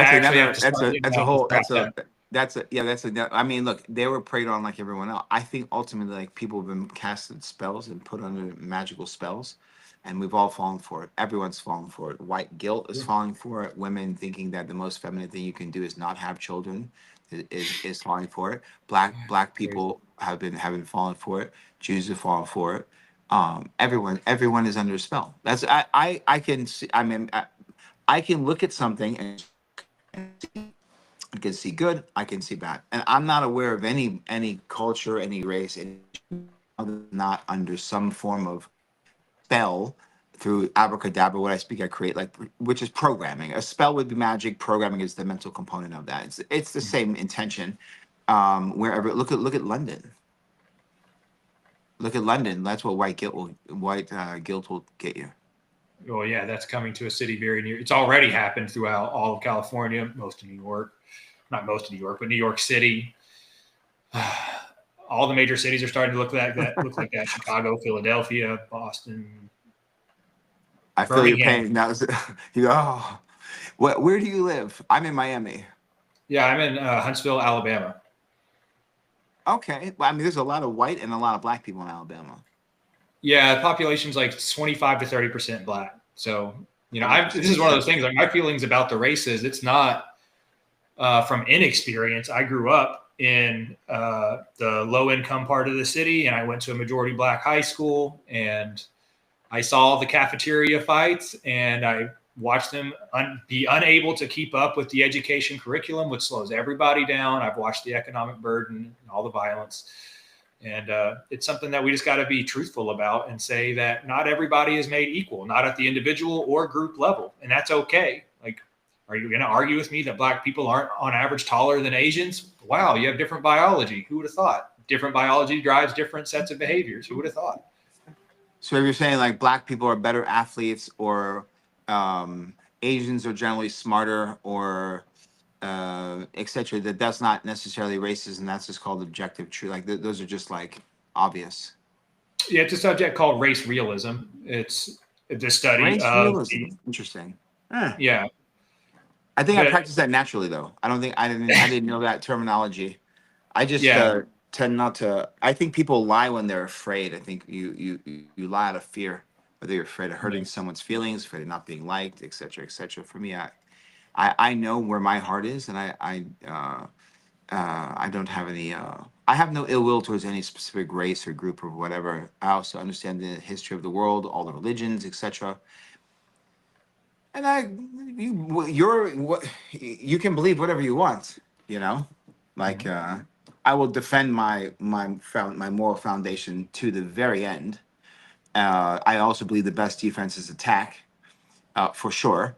I have no problem with that. But at the same time, I think that it's our job as men to have strength and to have power. And I think that, and just as you said, like not all races were built the same, and not obviously genders are completely different. But I think men, we have different builds. Some of us are warriors, some of us are philosophers. And that makes a tribe. Not all my brothers are warriors. Some of them are, we have different types of people, even within our families. And yeah, I think that masculinity. I think that the demasculation of men in our society and in the Western culture through us as a test tube is one of the biggest problems we have. And the first way they did it was the white guilt upon the white men, and the way they did that first was by getting the women to turn against them first, in the name of defending others. And the first thing was gay people, and then it was black people, and then it was transgender, which are white gay men. So, and that was the first three lines of attack. I mean, in what we're watching now, and definitely it's important for white men to find their balls and man up, right? I mean, we're talking about men, so we're gonna speak men language, right? It's to find your balls, man up, get strong, be clear, become wise. Become wise. Don't just read 2 paragraphs of the Bible and start trying to preach Jesus, dude. Wake up, wake up. And then don't do what happened to black people, and that's see that you've been fooled, and then counteract with aggression, right? That's what they want us to do. You realize that what the goal is, race war. They want that. That's the plan. The plan is yeah. for them to have distinct race wars. They want black people fighting black people, and then all of a sudden that's like a warm up, and then black people attacking white people, and then eventually white people are going to have enough, and then that's the plan. That's how they're Oh, going for to. sure. That's There's how they're going to going to be get false us. flags. Like at this point, it's just if you know enough about politics and the nature of especially Israel and how they operate, the false False flags are flags. inevitable. There's going to How be bombs on synagogues that are fake or agitated into happening, and there's going to be racial related crimes coming from who knows which direction. Who's going to be the victim or the perpetrator? Like this stuff is just going to happen, and it's going to require people to be discerning in their reaction. And that's where, unfortunately, IQ becomes a problem and mob mentality becomes a problem. If you have a high enough IQ, you can detect a false flag and you can detect that some of this stuff feels a little bit too coincidental. And I Yeah. understand there might have been some profiteering here, but you saw what happened with Black Lives Matter. Abject, 100% mob behavior orchestrated from one side of the racial situation, puppeteered by, Yeah. I should say, the puppets being one of the racial components. I mean, think of how many white people. Puppeteer is the best. What puppet? I don't mean to interrupt. Puppeteer is the exact way to describe it. Yeah. And so, like the Austin Metcalf thing that happened, like 3 weeks ago, you didn't see white people rise up and start burning down cities because one of their beloved ones was stabbed by somebody of the other race. And that's just the last 3 weeks. This shit happens every single year. You just don't even see it on the news. Yet it hasn't happened yet because white people haven't done that yet. But when it does happen, which is an inevitability, eventually a bully will get punched in the face. Eventually, the biggest coward his body will take over and he'll strike back, right? I'm not saying white people are the biggest cowards. I'm saying that eventually, like the geek who's getting bullied for his lunch and the homework every single day, year after year, eventually one day he does something, right? And that's the problem. That's what they're trying to get it to. It's just the fact that white people haven't done it yet, because like Austin Metcalf was the name of the white child who was stabbed, right? Yeah. The white high schooler that was stabbed. Carmelo Anthony, you can probably Carmelo guess. Anthony, yeah. So that's my point though, because if you hear the story, did you hear about Carmelo Anthony? Did you hear about Austin Metcalf? That's the Hegelian dialectic. It's Beowulf and Grendel. You're looking at things through one or the other perspective, right? I'm not. I mean, it's horrible. It's a horrible situation. I don't even know what actually fully happened yet. I'm sure there's cameras, but I was about to go somewhere with that, with the false flag stuff. Oh, it's like it's also kind of obvious. Like, how did two planes knock down three buildings? Yeah. It's pretty, like, that was the beginning of the pandemic, and if you actually see the correlation during the 1600s and the formation of what would later lead into the Jesuit order with the Illuminati infiltrating Europe through Masonry. That's how they did it. They infiltrated. Masonry was already organized, structured, and so with the Jesuit was the creation of the Illuminati, and they injected through that infiltrated Masonry. Do you know how the Jesuit order was first formed? Like the concept behind it? No. So Ignatius, so the concept was I mean, I'll do it like fast.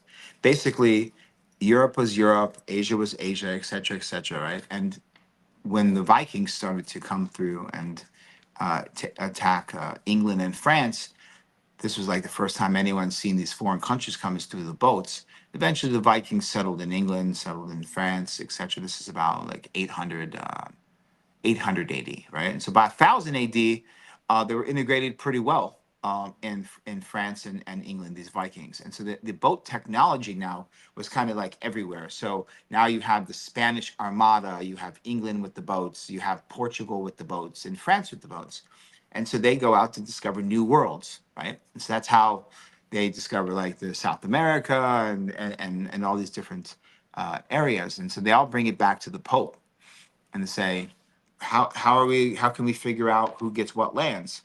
And they say, well, if there's not humans, right? And so that's where the whole thing of like, bring me back one of these indigenous people, and I'll look at them, and okay, that's not a full human, and now it's your country. That it's the whole game. Basically, the Pope's discretion, and so eventually, what happened was these countries started getting very powerful.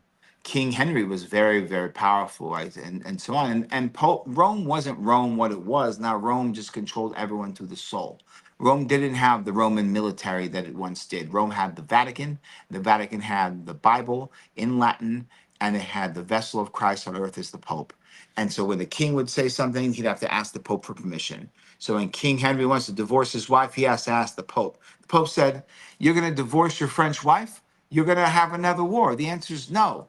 He goes, "No, I'm the king." And he says, "I'm the Pope." He goes, ah, got it. So King Henry kind of opened the door for what would be called the Reformation. King Henry starts to say, like, let's like look into this thing a little bit and figure out how, but he couldn't really say it out loud because everyone would be like, what? We're going against the church, right? Because they're God-fearing people, Europe's. And so by the time King James came through, the grandson of Henry, they had like a full reformation, right? And so now and at that time you have like I think not the was the printing press, the ability to mass manufacture printing. Mhm. So the Bible was able to be printed in English, even though a lot of people were illiterate.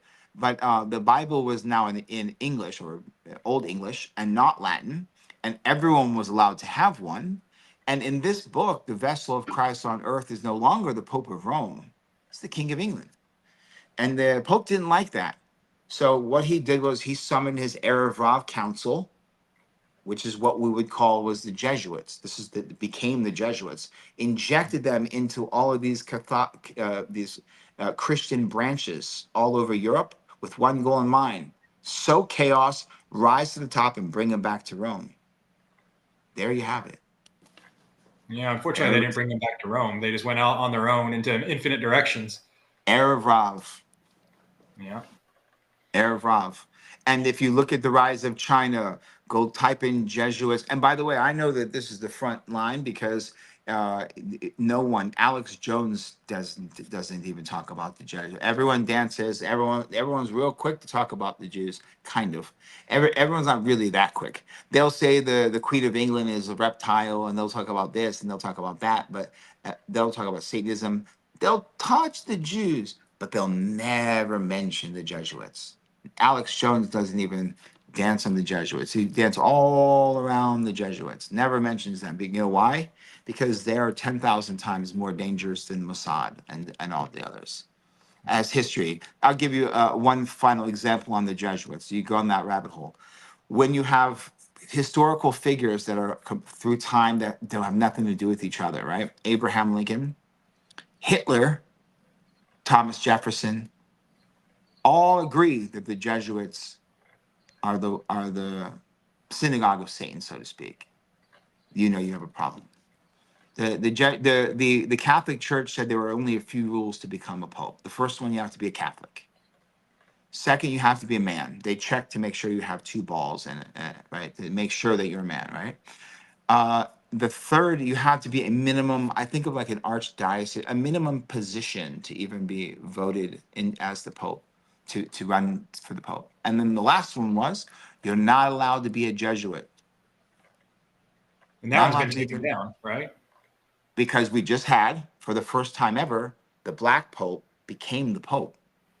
And if you look at I'm not big on, I don't believe in like Nostradamus and stuff, but I'm also not ignorant.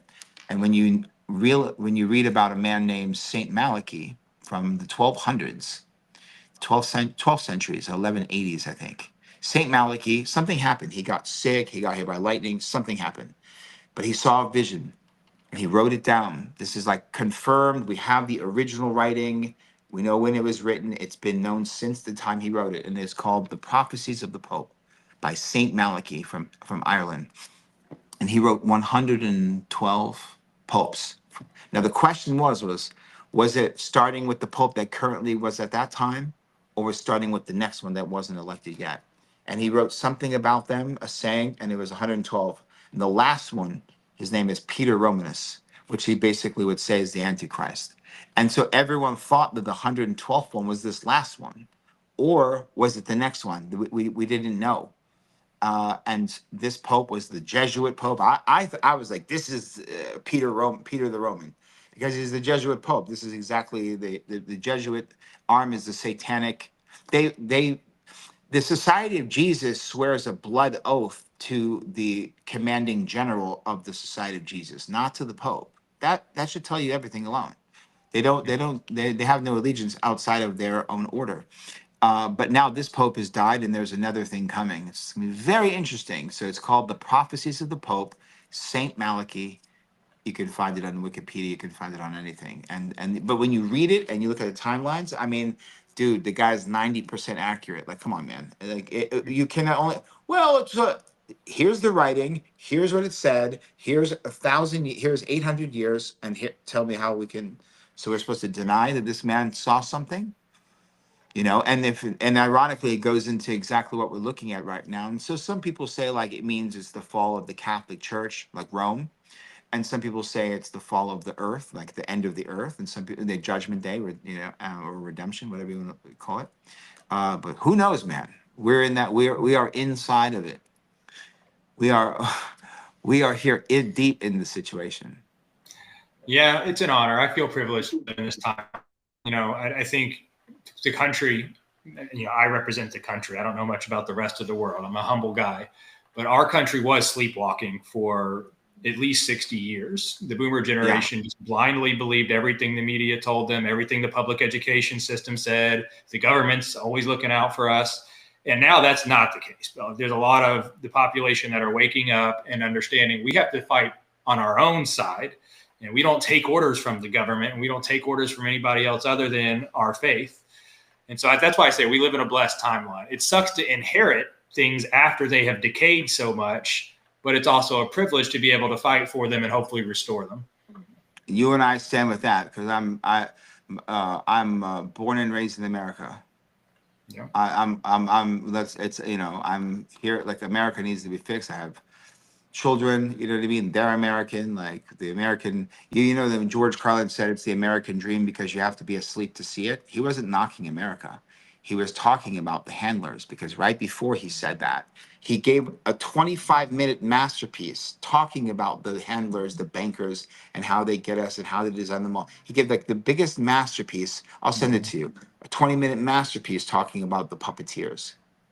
And the last sentence was, it's called the American dream because you have to be asleep to see it. That's the only thing that gets clipped.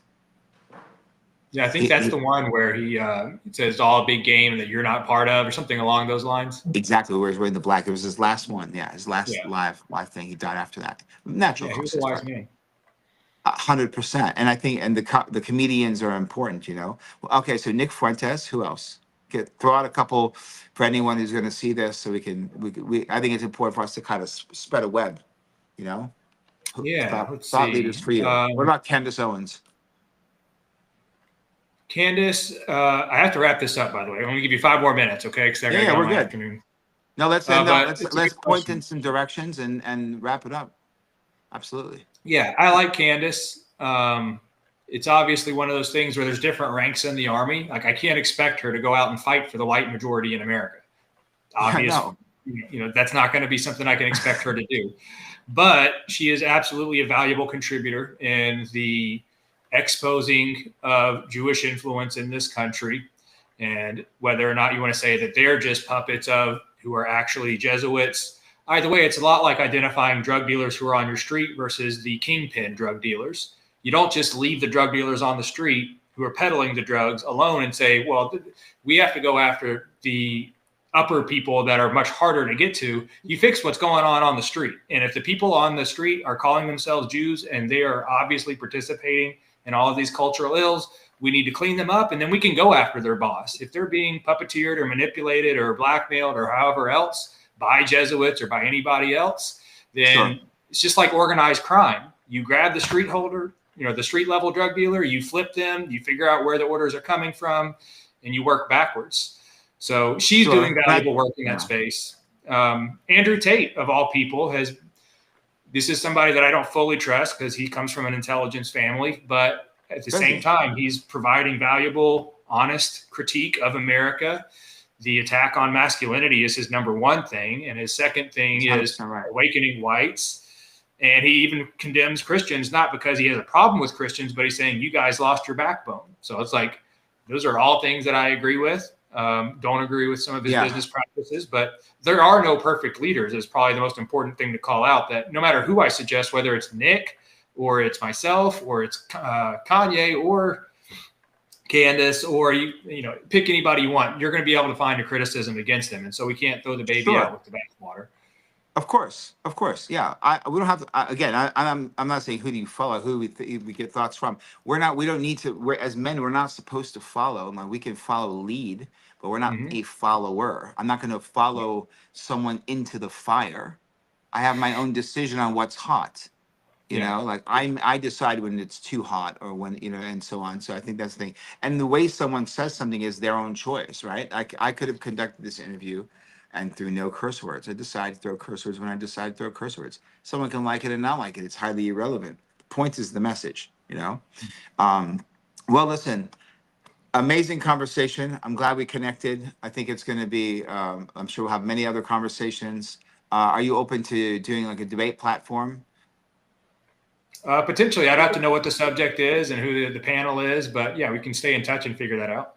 Yeah, yeah, yeah. Geopolitics, America, you know, the breadbasket, you know, for sure. The breadbasket, I would say. But these are the type of conversations that we need. I appreciate you. We'll stay connected. Beholden to Truth, Instagram, YouTube, Rumble, Beholden to Truth. Thank you for joining me. Free Thought Unchained. Did you have a good time? I had an awesome time, Omar. I appreciate